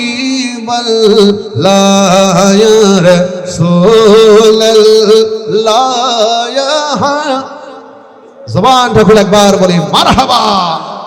আমি প্রত্যেকের কদমে, আপনারা যদি বলেন কদম ধরে বলতে, আমি কদম ধরে বলবো। এটা যুবক হোক আর মুরব্বী হোক, যে হোক, আল্লাহর ওয়াস্তে নবীর বেলায় মনে কোনো সন্দেহ রাখবেন, নবীকে মানার মতো করে মানবেন। আল্লাহর কসম, আপনি কবরে ঢুকতে দেরি হবে, আমার নবী আসতে দেরি হবে না। 2007 সালে আমি তখন এসএসসি পরীক্ষা দিয়েছি, আলিম পরীক্ষা। রাঙ্গুনিয়ার একজন মুরব্বী প্রায় তখনকার বয়স ছিল 75 থেকে 80 বছর প্রায়, একদম বয়সের কারণে বাঁকা হয়ে গেছিলেন। আমরা একসাথে হজ করতে গিয়েছিলাম। ওই মুরব্বী বাবাটা যেহেতু দুর্বল ছিলেন, আমি বেশি হেদমত করতাম, মুরব্বী হিসেবে সম্মান করে আমার একই রুমে থাকতাম। হঠাৎ একদিন এই মুরব্বী বাবাটা আমাকে বলতেছে যে জেডা ডাকতো, চট্টগ্রামের বাসায় যেহেতু কথা বলতাম, জেডা আয় হনদিন ওয়া নবীনও দেই। কথাটা শুনে আমি মনে করলাম যে হয়তো কষ্ট থেকে বলছে, জেডা তুই দেখি সাথে সাথে আবার উনি এসকে প্রেমের মধ্যে এসে গেছেন। জেডা তো কি হই 80 বছর নবীনও দেহি, আর তো কোনো চিন্তা নাই। ক্যা জেডা চিন্তা কে নাই? হদে আজরাইল আইবের আগে তার নবীরে দেখো। ঈমান কাকে বলে? নবী প্রেম কাকে বলে? তো সাহাবায়ে কেরাম শিখিয়েছেন আমাদেরকে, কথা বলেন ঠিক না? তো আমি একদম শেষের দিকে নবীর কাছে সাহাবী আসলেন, ইয়া রাসূলুল্লাহ কিয়ামত কখন হবে? নবী বললেন, সাহাবী রে, কিয়ামতের খবর নিচ্ছ যে কিয়ামতের জন্য কি তৈরি করেছো? সাহাবায়ে কেরাম নামাজি, সাহাবায়ে কেরাম রোজাদার, সাহাবায়ে কেরাম ইবাদতকারী, সাহাবায়ে কেরাম আল্লাহ এবং রাসূলের প্রেমিক। একবারও বলেন নাই আমি নামাজ রেডি করেছি, রোজা হজ যাকাত রেডি করেছি, একবারও বলেন নাই। পড়েছেন কিন্তু রেডি করেছি বলেন নাই। বললেন, হুজুর কিয়ামতের জন্য কিচ্ছু তৈরি করতে পারি নাই, শুধু একটা জিনিস করেছি, নিজের জানের চাইতে মুস্তাফাকে বেশি ভালোবেসেছি। বাবারে, এটা প্রেমের বাগান, প্রেমের কথা হবে। সাহাবী বলছে, ইয়া রাসূলুল্লাহ কিচ্ছু নাই, শুধু আপনার ভালোবাসাটা আছে। আমার নবী বললেন, তাহলে তো কোনো চিন্তা নাই, যেই নবীকে ভালোবাসো ওই নবীর সাথে তোমার হাসর হবে। তো বাবারে, যেই নবীর সাথে আপনার আমার হাসর, তাহলে আর কোনো চিন্তা? কথা বলেন, কোনো চিন্তা? সেজন্য কবরের একটা প্রশ্ন দিয়ে আপনি দুনিয়ায় নবীকে কি মানবেন, এটা এখানে সবাই জ্ঞানী গুণী মানুষ বসেছেন, মুরব্বী বাবাদের থেকে শুরু করে যুবকরা, প্রত্যেকের জ্ঞান আছে। কবরের 3 নম্বর প্রশ্ন হচ্ছে, মা কুনতা তাকুলু ফি হক্কে হাজার রাজুল। বাংলাটা বলি, আপনি বিবেচনা উত্তরটা নিচে দেন। মা কুনতা তাকুলু ফি হক্কে হাজার রাজুল, এই পুরুষ সম্পর্কে দুনিয়ায় থাকতে তুমি কি বলতে, তোমার ধারণা কি ছিল? এখানে বলবে না এই নবীর উপর তুমি কলমা পড়েছো কিনা বলো, এটা বলবে না। এই নবীর উপর তুমি বিশ্বাস করেছো কিনা বলো, এটা বলবে না। এখানে বলা হবে তুমি উনার সম্পর্কে কি মন্তব্য করতে দুনিয়ায় থাকতে। আরে বাবারে, প্রশ্ন দিয়ে বোঝা যায়, কেউ যদি বলে নবী আমার মতো, তাহলে সে যখন উত্তর দিবে উনাকে আমি আমার মতো মনে করেছিলাম, তখন কিন্তু ফেরেশতা খুশি হবে না, নারাজ হয়ে জাহান্নামের আগুন এনে দিবে।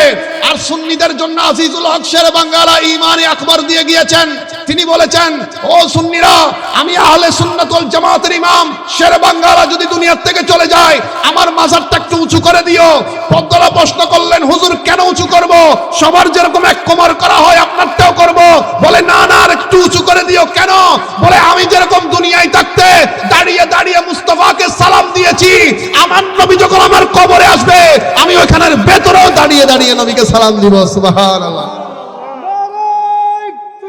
আল্লাহু আকবার, ইয়া রাসূলুল্লাহ। বলেন, নবীর শান কম না বেশি? অবস্থা বড় হবে কম না বেশি? সেজন্য আলা হযরত খুব চমৎকার করে বলেছেন, ইয়া নবী ইয়া নবী ইয়া নবী ইয়া নবী ইয়া নবী ইয়া নবী ইয়া নবী। সবাই সবাই, সবসে আলা হো আলা হামা, सबसे बाला हो आला हमारा नबी, या नबी या नबी या नबी या नबी या नबी या नबी। জবানটা খুলে বলি মারহাবা। আমার বিষয়ের শেষ কথা আমি 2 মিনিটে শেষ করছি। মুআজ্জাজ হাজরিন, দেখেন আল্লাহ পাক রব্বুল আলামিন দুনিয়ায় পাঠিয়েছেন। আমরা এখানে বলেছি জুলুমের, অত্যাচারের যে নিদর্শন কিংবা শাস্তি, সেটার কথা বলা হয়েছে। অত্যাচার অনেক রকমের হয়ে থাকে। একটা হচ্ছে মুখে কাউকে কষ্ট দেওয়া, এটা জুলুম। আবার অন্যের সম্পদ হরণ করা, এটাও জুলুম। আবার কাউকে রাস্তাঘাটে দেখলে কটু কথা বলে তাকে কষ্ট দেওয়া, সেটাও জুলুম। জুলুমের বিভিন্ন পর্যায় আছে। একটা জিনিস দিয়ে আমি গুছিয়ে শেষ করব। আমার নবী বললেন সাহাবীদেরকে, তোমরা কি জানো গরিবকে, মিসকিনকে, অসহায়কে? সাহাবায়ে কেরাম বললেন, ইয়া রাসূলুল্লাহ, দুনিয়াবি হিসেবে যার টাকা পয়সা নাই আমরা তো মনে করি সেই গরিব, যার ধন দৌলত নাই, ঘর বাড়ি নাই, সেই মিসকিন। নবী বললেন না, আসল মিসকিন সে না। তা আসল মিসকিনকে? নবী বললেন, একজন মানুষ নামাজ নিয়ে হাসরের ময়দানে উঠেছে, রোজা নিয়ে উঠেছে, হজ নিয়ে উঠেছে, যাকাত নিয়ে উঠেছে, ইবাদত জিকির নিয়ে উঠেছে। তার দাড়িপাল্লায় যখন গুনাহ এবং সওয়াব দেওয়া হবে, হঠাৎ করে তার এলাকার একজন মানুষ এসে দাঁড়াবে, আল্লাহ আমি তার থেকে হক পাবো। কি হক পাবে? আল্লাহ সে দুনিয়াতে আমার উপর এই জুলুমটা করেছে, সেটা কথার মাধ্যমে হোক, আচরণের মাধ্যমে হোক, জায়গা সম্পদের মাধ্যমে হোক। তখন আল্লাহ বলবে, তাহলে বিনিময় এখন কি চাও, কি নিবে? আল্লাহ এই হাসরের ময়দানে তো টাকা পয়সার কোনো লেনদেন নাই, প্রয়োজনও নাই। আল্লাহ আমার থেকে সওয়াব লাগবে। আল্লাহ তখন বলবে, যাও তার ওই দাড়িপাল্লার থেকে যা লাগে সওয়াব নিয়ে যাও। এভাবে করে সে কিছু সওয়াব নিয়ে ফেলবে। এভাবে আরেকজন আসবে, আল্লাহ এ আমাকে এই কথাগুলো বলে কষ্ট দিয়েছে। আল্লাহ বলবে, যাও তার থেকে নিয়ে নাও। নবীজি বলছেন, এইভাবে দিতে দিতে এতগুলি জিনিস নিয়ে ওঠার পরেও হাসরের ময়দানে যে একেবারে শূন্য হয়ে যাবে। আওয়াজ বের করে আমার কানা ঠিক করে দেন না, বেশি অতিরিক্ত নিলে গিয়ে মজা সাজরিন, যে একেবারে শূন্য হয়ে যাবে, আমার নবী বলছেন সেই হচ্ছে প্রকৃত মিসকিন। তার মানে নবী আমাকে আপনাকে ইশারা দিয়ে কি বুঝালেন? দুনিয়াতে যদি কেউ কারো উপর জুলুম করে, হয়তো দুনিয়ার মধ্যে লাভবান হতে পারে। টাকা পয়সা নিয়ে জুলুম করলে নিজে লাভবান হতে পারি, দুনিয়ার মধ্যে সীমাবদ্ধ। তবে ওই কবরের যে কাপড়টা, প্যাকেটটা আমাকে আপনাকে পড়ানো হবে, ওই সাদা প্যাকেটের মধ্যে, কাফনের মধ্যে কোনো পকেট। যখন মনে হবে নিজেকে অহংকারী, যখন লাগবে আমি বড়, আমার চাইতে বড় কেউ নাই, একটা বার রাতের 12টা বাজে কবরস্থানের মাঝখানে গিয়ে অথবা কবরস্থানে জিয়ারতের জন্য একবার দাঁড়াবেন। মনকে প্রশ্ন করবেন, যে 2তলা বিল্ডিং আমি থাকি, এটা কি আমার ঘর, নাকি কবরস্থান আমার ঘর? একবার চিন্তা করবেন, আপনার ভেতরে পরিবর্তন আসবে। মুআজ্জাজ হাজরিন, আমরা মৃত্যুর কথাই ভুলে যাই। আমরা এমনভাবে চলি, মনে হচ্ছে কোনোদিন মালাকুল মউত আমার সামনে আসবে না। বিশেষ করে আমি যুবক ভাইদের বলবো, আমরা অনেক যুবকরা মনে করি এখনো তো দাড়ি পাকে নাই, এখনো অনেকে বিয়ে করি নাই, আস্তে ধীরে তওবা করব, আস্তে ধীরে আল্লাহর পথে চলবো, আস্তে ধীরে নামাজ ধরবো। কিন্তু বর্তমানে এই মসজিদের পাশে যদি হিসাব শুরু করা হয়, আমি যদি কোনো যুবক ভাইকে নিয়ে খাতা কলম নিয়ে হিসাব করি, দেখা যাবে আমার মতো এরকম কালো দাড়িওয়ালা অনেক যুবক ভাই কবরে ঘুমিয়ে আছেন। কথা বলেন ঠিক কিনা? এটাই হচ্ছে বিষয়, ওইটাকে স্মরণ করতে হবে। মৃত্যুর কথা যখন স্মরণে আসবে, গুনার দিকে পা যাবে না। মৃত্যুর কথা যখন স্মরণে আসবে, জুলুমের প্রতি দিমাগ যাবে না। মৃত্যুর কথা যখন স্মরণে আসবে, অত্যাচার অন্যায়ের উপর কারো দিকে কোনো নজর যাবে না। সেজন্য নবী বলেছেন, মজলুমের দোয়া, আপনার উপর কেউ জুলুম করেছে মানে আপনি মজলুম, মজলুমের দোয়া যে হাত তুলেছে, এই মজলুমের দোয়া এবং আল্লাহর আরশের সাথে কোনো বাধা থাকে না। মজলুম দোয়া করে যা চায়, আল্লাহ ওই মজলুমকে তা দান করে দেন। সুবহানাল্লাহ। প্রত্যেকটা বিষয়ে আল্লাহর উপরে কি রাখবেন? সন্তুষ্টি হওয়ার চেষ্টা করবেন। আমি একটু আগে যেই চৌধুরীপাড়া 5 নং ওয়ার্ড থেকে মাহফিল থেকে আসতেছি, এখানে কয়েকদিন আগে মাহফিল কমিটির এক বড় ভাইয়ের ঘর, 5-6 জনের ঘর নাকি জ্বলে গেছে। আপনারা হয়তো খবর পেয়েছেন কিনা জানি না, আপনাদের আশেপাশে। তো তারপরেও কিন্তু তারা মাহফিলটার ইন্তজাম আজকে করে ফেলেছেন। হয়তো একটু ছোট আকারে করেছেন, তবে করেছেন। ওই ভাইটার জন্য এলাকাবাসী চেয়েছিল মাহফিলটা করবে না, মাহফিলের টাকা দিয়ে তাকে কিছু একটা করে দিবেন। কিন্তু ওই ভাইটা নাকি বলেছেন, না না, আমার থেকে দুনিয়ার টাকা লাগবে না, আমার নবীর বাগান সাজাও। এটার নাম প্রেম, এটার নাম মোহাব্বত। আজকে যারা এত কষ্ট করেছেন, আমার বাবারা অনেক কষ্ট করে অনেক রাত পর্যন্ত বসে আছেন, এই বসাকে আল্লাহ কবুল করুন, আমিন। যারা মা বোনরা বসেছেন, যারা বিবাহিত আমার বোনেরা আছেন, তাদের খেদমতে 1 মিনিট আরজ রাখবো। আপনারা চেষ্টা করবেন মা ফাতেমার জীবনীটা অনুসরণ করতে। নবীজি বলেছেন কিয়ামত পর্যন্ত যত মহিলা আসবে যারা জান্নাতে যাবে, সমস্ত জান্নাতি রমণীকুলের সরদার আমি রসুলের মেয়ে মা ফাতেমা। মা ফাতেমাকে অনুসরণ করে যে বোনটা চলতে পারবে, মরতে দেরি হবে, জান্নাতে যেতে দেরি হবে। মা ফাতেমার 1 মিনিটের কথাটা বলে শেষ করব। হাতুনে জান্নাত মা ফাতেমা গভীর রাতে মাওলা আলী ঘরে আসতেন। আর যারার গরম মধ্যে সুডো ফুয়াশা আছেই তারা হইতে পারে গরম মধ্যে বাপ যদি জানকে আয় আর নিজের কথা হয় আতুন 3 বছর যে মাইয়া আছে আর সুডো মাইয়ের বয়স 3 বছর আয় গরজ যে তবাজি দরজা খুলি ঢুকি এত ফিয়ারার মতো আওয়াজ সারা ঢুকম করে দেয়। ইবে যদি কিনি করিও খবর পাইতে না তোমার আমারে বয়স তো টিয়ে যাবে। ওই বাবাজি আপনি আমাকে কুলে নিয়ে ঘুম পাড়াইতে হবে। লাইজ 3 টক 4 টক দেখা যাতে বস সময় এত লাই গরজ যাতে ঢুকি এই যদি বুতাম যদি ওই টিপ বুতাম ওই টুক টুক আওয়াজ করলে উড়ি যাবে আওয়াজই এত লাই বাইরের মতন ঢুকতে ঢুকতে এগুন কুলি টুলি তার ঘরে ঢুকি দিই যাতে আওয়াজ উঠি না যাই বুঝি পেলে হইতি শোন হতা শেষ। মাওলা আলী সেরা হুদা গভীর রাত ইসলামের দাওয়াত দিয়ে ঘরে আসতেন, দরজার মধ্যে আস্তে করে টুকা দিতেন, একেবারে আস্তে। কেন? কারণ ওই হাসনাইনে কারিমাইন 2 জন ছোট্ট ভাইদের ঘুম যেন ভেঙে না যায়, বাচ্চাদের ঘুম যেন ভেঙে না যায়। মাওলা আলী একটা শব্দ করতেন টুক, মা ফাতেমা সাথে সাথে দরজা খুলে দিতেন। মাওলা আলী একদিন বললেন ফাতেমা, ও ফাতেমা, এত গভীর রাতে আমি আলী ঘরে আসলাম, ওই বিছানা থেকে উঠে এসে দরজা খুলতে কিছুক্ষণ তো টাইম দেওয়ার দরকার, আর এত ছোট করে শব্দ করলাম, অত দূর পর্যন্ত তো শোনাও যাওয়ার কথা না, এত তাড়াতাড়ি কেমনে দরজা খুলতে পারো? মা ফাতেমা বললেন, ও হযরত আলী প্রাণের স্বামী, যেদিন আমি আপনার ঘরে আসতেছিলাম আমার নবী দো জাহানের বাদশা নবী আমাকে একটু বুকে নিয়ে বলেছিলেন, ও ফাতেমা, আমার আলী ইসলামের জন্য অনেক কষ্ট করে, তুমি আলীকে গভীর রাতে বেশিক্ষণ দরজার সামনে দাঁড় করাই রাখিও না। ও হযরত আলী, সেজন্য যেদিন থেকে নবী কথা বলে আমাকে পাঠিয়েছেন, আপনি যখন ঘরের বাইরে থাকেন গভীর রাতে, আমি বাচ্চাদেরকে ঘুম পাড়িয়ে দিয়ে আমি বিছানায় শুয়ে থাকি না, আমি আমার পিঠটাকে দরজার সাথে লাগাই দিয়ে দাঁড়াইয়া থাকি। আপনি যখন গভীর রাতে ঘরে আসেন, আপনি দরজার মধ্যে ঠুকা দেন না, ঠুকাটা আমি ফাতেমার পিঠ মোবারকের মধ্যে দেন। বড় করে বলেন সুবহানাল্লাহ। এটার নাম মুহাব্বত। যার উপর স্বামী খুশি তার উপর নবী এবং আল্লাহ খুশি, যার উপর বিবি খুশি তার উপর আল্লাহ এবং রসুল খুশি। শুধু আমরা স্বামীরা বিবির থেকে খেদমত পাবো না, আমরা স্বামীরা বিবিদেরকেও যথেষ্ট যতটুকু সম্ভব সম্মান ইজ্জত দিয়ে তাদের খেদমত যতটুকু প্রয়োজন, অসুস্থ হলে ওইটাও করতে হবে, যার যার সম্মান তাকে তাকে দিতে হবে।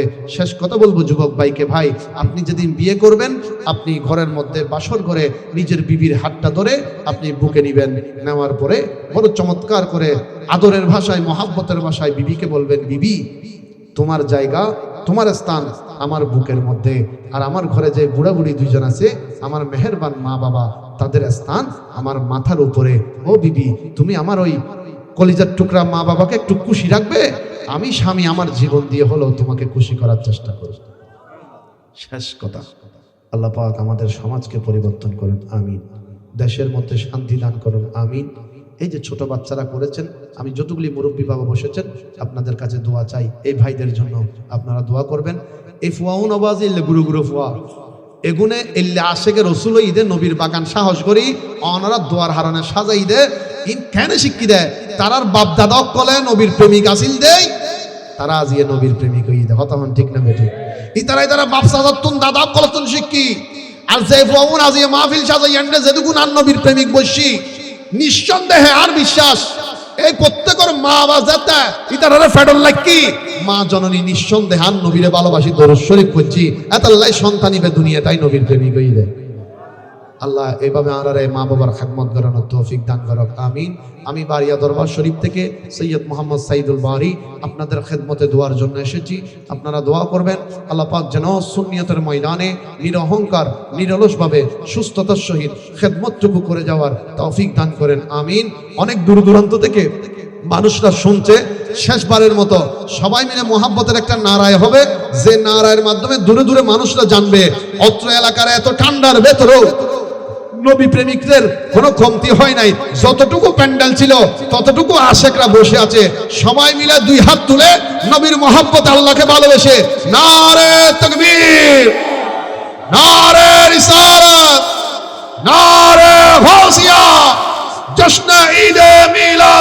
নবী। বড় করে বলেন মারহাবা। ইয়াসিন তালুকদার পাড়া হিলফুল ফুজুল ছাত্র সংঘ, বড় করে বলেন মারহাবা। আমার মনের ঘরে রেখেছি যারে, আমার মনের গভীরে রেখেছি যারে, দু জাহানের বাদশা নবী কামলিওয়ালা রে দো জাহানের বাদশা নবী। সকলে বলেন মারহাবা, মারহাবা বলেন। আল্লাহ পাক আজকের মাহফিলকে কবুল করুন, আমিন। যারা খেদমত করেছেন, টাকা পয়সা দিয়েছেন, শ্রম দিয়েছেন, বুদ্ধি দিয়ে সহযোগিতা করেছেন, আল্লাহ প্রত্যেকের হায়াতে, রিজিকে, আমলে কোটি গুণ বরকত দান করুন, আমিন। আল্লাহুম্মা আমিন। আলহামদুলিল্লাহ, আলহামদুলিল্লাহি রাব্বিল আলামিন, ওয়াল আকিবাতু লিল মুত্তাকিন, ওয়াসসালাতু ওয়াসসালামু আলা সাইয়্যিদিল আনবিয়া'i ওয়াল মুরসালিন।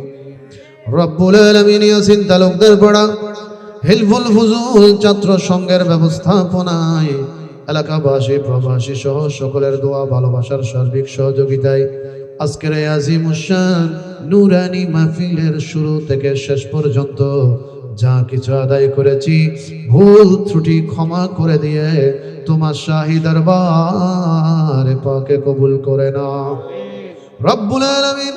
আমাদের প্রত্যেকের পক্ষ থেকে সওয়াব কানা হাদিয়াতান তোফাতান সোনার মদিনায় দয়াল নবীজির নূরানি দরবারে পাকে পৌঁছাইয়া দাও। আল্লাহ হাজ করে মাহবুবে, আল্লাহ হাজ করে তোমার মাহবুব নবীজির বন্ধু হুজুর হযরত সাইয়্যিদনা আফসালুন নাস বা'দাল আনবিয়া হযরত আবু বকর সিদ্দিক রাদিয়াল্লাহু তাআলা আনহু দরবারে পৌঁছাইয়া দাও। হাজ করে আল্লাহ হযরত সাইয়্যিদনা শাহনশাহ ওয়ালায়াত মাওলায়ে কায়নাত হযরত মাওলা আলী শের খুদার নূরানি দরবারে পৌঁছাইয়া দাও। আল্লাহ হযরত মাওলা ইমাম হাসান হুসাইনের দরবারে পাকে পৌঁছাইয়া দাও। রব্বুল আলামিন সমস্ত নবী রাসূল সিদ্দিক শুহাদা সমস্ত সাহাবায়ে কেরাম সমস্ত আউলিয়া কেরাম হাজ করে महबूब सुबहानी कुतुब रब्बानी पीर अलासानी गौसे समदानी पीर मीर शेख सैयद महिउद्दीन अब्दुल कादिर जिलानी दरबारे पाके पहुंचाया रब्बुल आलमीन आज करे हिंदल वली ख्वाजा ख्वाजगा बंदे नवाज़ाते रसूल मुईनुल मिल्लत वद्दीन हुजूर सय्यदिना ख्वाजा गरीब नवाज अजमेर दरबारे पाके पहुंचाया दाओ। अल्लाह हास करे बांग्लार जमीने गौसुल आजम मइज भांडारी हजरते बाबा भांडारी दरबारे पाके पहुंचाया। अल्लाह हास करे संजय श्रीकुडेर नूरानी रोज़े पाकेर मध्य पहुंचाया दाओ। हास करे गौसुल जमान हुजूर किबला तय्यब शाह हुजूर किबला आलमेर दरबारे पाके पहुंचाया दाओ। अल्लाह हास करे अजीजुल हक शेरे बंगाल दरबारे पहुंचे। हास करे अल्लाह बारिया दरबार शरीफ आला हजरत नाइब गौसुल वरा हुजूर सय्यदिना हजरत शाह जिबारी दादुजान किबला आलमेर दरबारे पाके पहुंचाया दाओ। अल्लाह गौसे मुख्तार हुजूर अल्लामा हजरत मालिक शाह हुजूर किबला आलमेर नूरानी दरबारे पाके पहुंचाया दाओ। अल्लाह हास करे আমরা যারা হাত বাড়িয়েছি আল্লাহ জানি না আজকে কে মা হারা হয়ে হাত তুলেছে আল্লাহ, জানি না কার মা পুকুর পাড়ে ঘুমিয়ে আছে আল্লাহ, জানি না কার বাবা মসজিদের পাশে কবরস্থানে শুয়ে আছে আল্লাহ। মা বাবা বড় মেহেরবান মা বাবা আল্লাহ, তোমার নবী যে ঘোষণা দিয়েছেন সন্তান যদি মা বাবার জন্য হাত বাড়াইয়া দেয়, দুই চোখের পানি ছেড়ে দেয়, সন্তানের চোখের পানি নাকের ডগা পার হওয়ার আগে আগে আমার আল্লাহ পাক তার মা বাবার জীবনের গুনাহগুলো মাফ করে দেয়। আল্লাহ আজকে মা হারা বাবা হারা গন্ডাররা গভীর রাতে তোমার নবীর বাগানে বসে হাত বাড়িয়েছে আল্লাহ। এই গভীর ঠান্ডার মধ্যে সন্তান যখন ছোট্ট ছিলাম আল্লাহ, ঠান্ডার ভেতরে যখন প্রস্রাব করে কাঁথাগুলা ভিজিয়ে দিতাম, ওই মা জননী নিজের শাড়ির আঁচলটা সন্তানের জন্য বিছাইয়া দিত। আল্লাহ, জানি না আজকের কার ওই মেহেরবান মা কবরে ঘুমিয়ে আছে, কার ওই মেহেরবান বাবা মসজিদের পাশে কবরস্থানে শুয়ে আছে।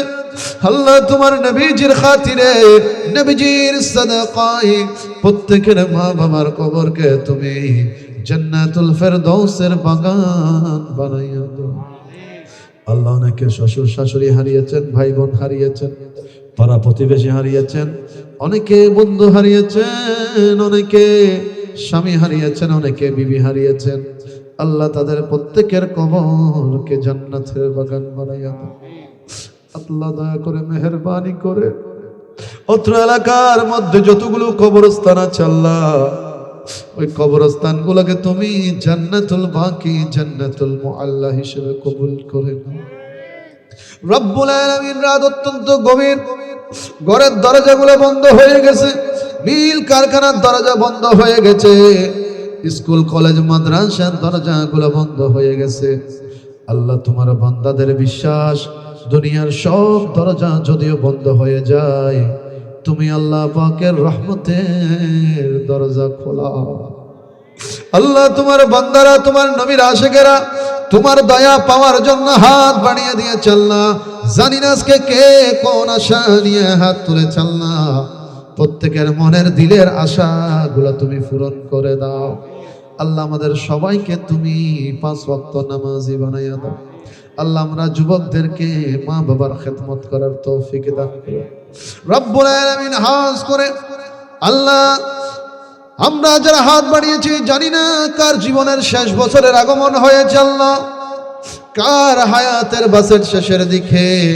আল্লাহ তোমার বান্দাদেরকে নিয়ে হাত তুলেছি, তোমার নবীর প্রেমিকদেরকে নিয়ে হাত বাড়িয়েছি আল্লাহ। যারা যারা যে যেখান থেকে হাত তুলেছে, নারী পুরুষ জওয়ান বৃদ্ধ যে যেখান থেকে হাত তুলেছে আল্লাহ প্রত্যেকের হায়াতের মধ্যে কোটি কোটি বরকত দান করে দাও রব্বুল আলামিন। জানি না কে কোন অসুস্থতার মধ্যে আসে আল্লাহ, অসুস্থতা দেওয়ার মালিক তুমি, শেফা দেওয়ার মালিকও তুমি আল্লাহ। দয়া করে মেহেরবানি করে যার শরীরে যে অসুখটা বাসা বেঁধেছে আল্লাহ তাদেরকে সবাইকে তুমি শেফায়ে আজেলা দান করে দাও রব্বুল আলামিন।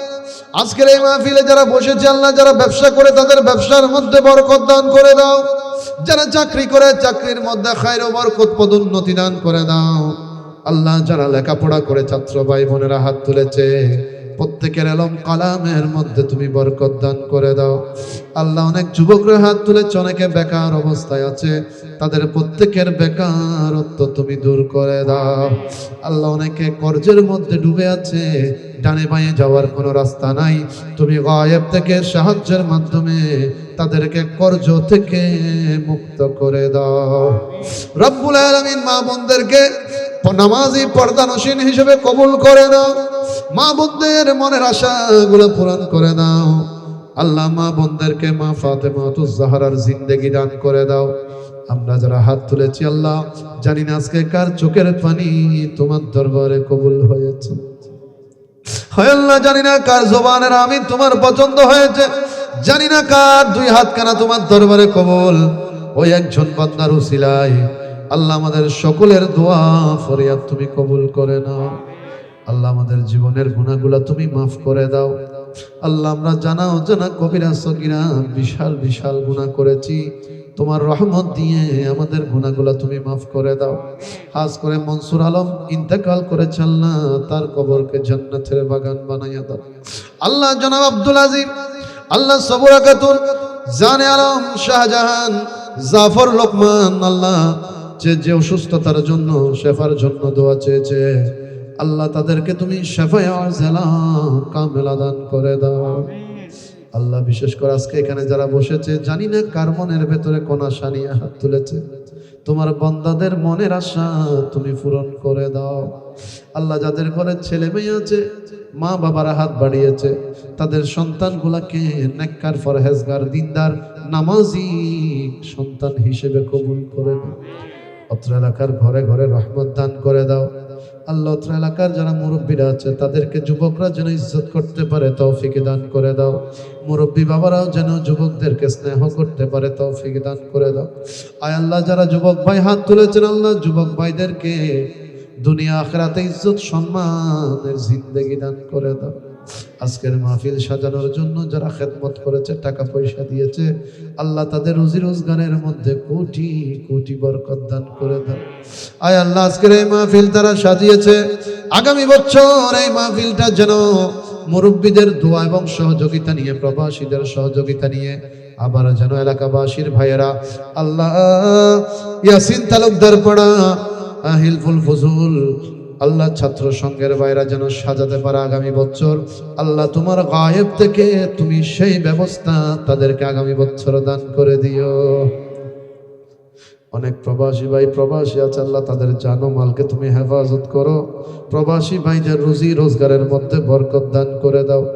আল্লাহ বিশেষ করে অনেক বোনদের যদিও বিয়ে শাদী হয় না, অনেক এলাকায় এরকম থাকে, আল্লাহ দয়া করে মেহেরবানি করে আজকের মাহফিলের ওসিলায় এমন যদি কেউ থাকে, আল্লাহ তাদের মা বাবার মনের আশাগুলো পূরণ করে দাও। আল্লাহ জীবনে একটাই ফরিয়াদ, এতগুলি আশিকরা রাতের 3টা পর্যন্ত নবীর জন্য ভালোবেসে বসেছিল।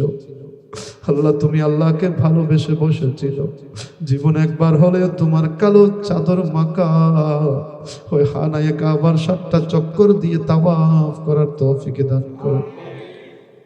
এতক্ষণ নবী নবী করে যেই নবীর জন্য চোখের পানি ফেলেছে, আল্লাহ জীবনে একবার হলেও ওই দয়াল নবীজির দরবারে গিয়ে সবুজ গম্বুজ শরীফ দেখে দেখে ইয়া রাসূলুল্লাহ বলে ডাক দেওয়ার তৌফিক দান করুন।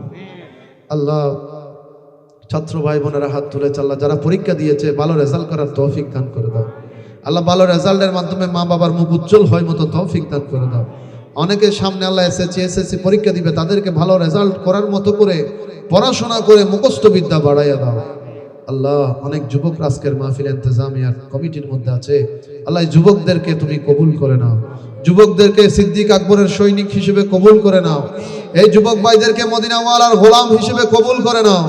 আল্লাহ এই যুবকদেরকে দিয়ে এলাকাকে সোনার এলাকা হিসেবে কবুল করে নাও। এলাকার প্রত্যেক ঘরে ঘরে রহমত নিয়ামত বরকত দান করো। আল্লাহ যার ঘরে যে সমস্যা আছে তুমি সমাধান করে দাও। আল্লাহ যার ঘরে যে পেরেশানি আছে তুমি দূর করে দাও। আল্লাহ বিশেষ করে মাহফিল কমিটির যুবকরা যেন এইভাবে ইউনিটির মধ্যে থেকে নবীর বাগান সিদ্দিক আকবরের বাগানটা মুরব্বীদের মহব্বত ভালোবাসার সহযোগিতা নিয়ে করতে পারে। আল্লাহ আমার যুবক ভাইদেরকে সেই তৌফিক তুমি দান করে দাও। অবশেষে ফরিয়াদ, সাকরাতের মুহূর্ত করো বড় কঠিন মুহূর্ত, একদিকে আজরাইল আসবে জান নেওয়ার জন্য, অন্যদিকে শয়তান চলে আসবে ঈমান নেওয়ার জন্য।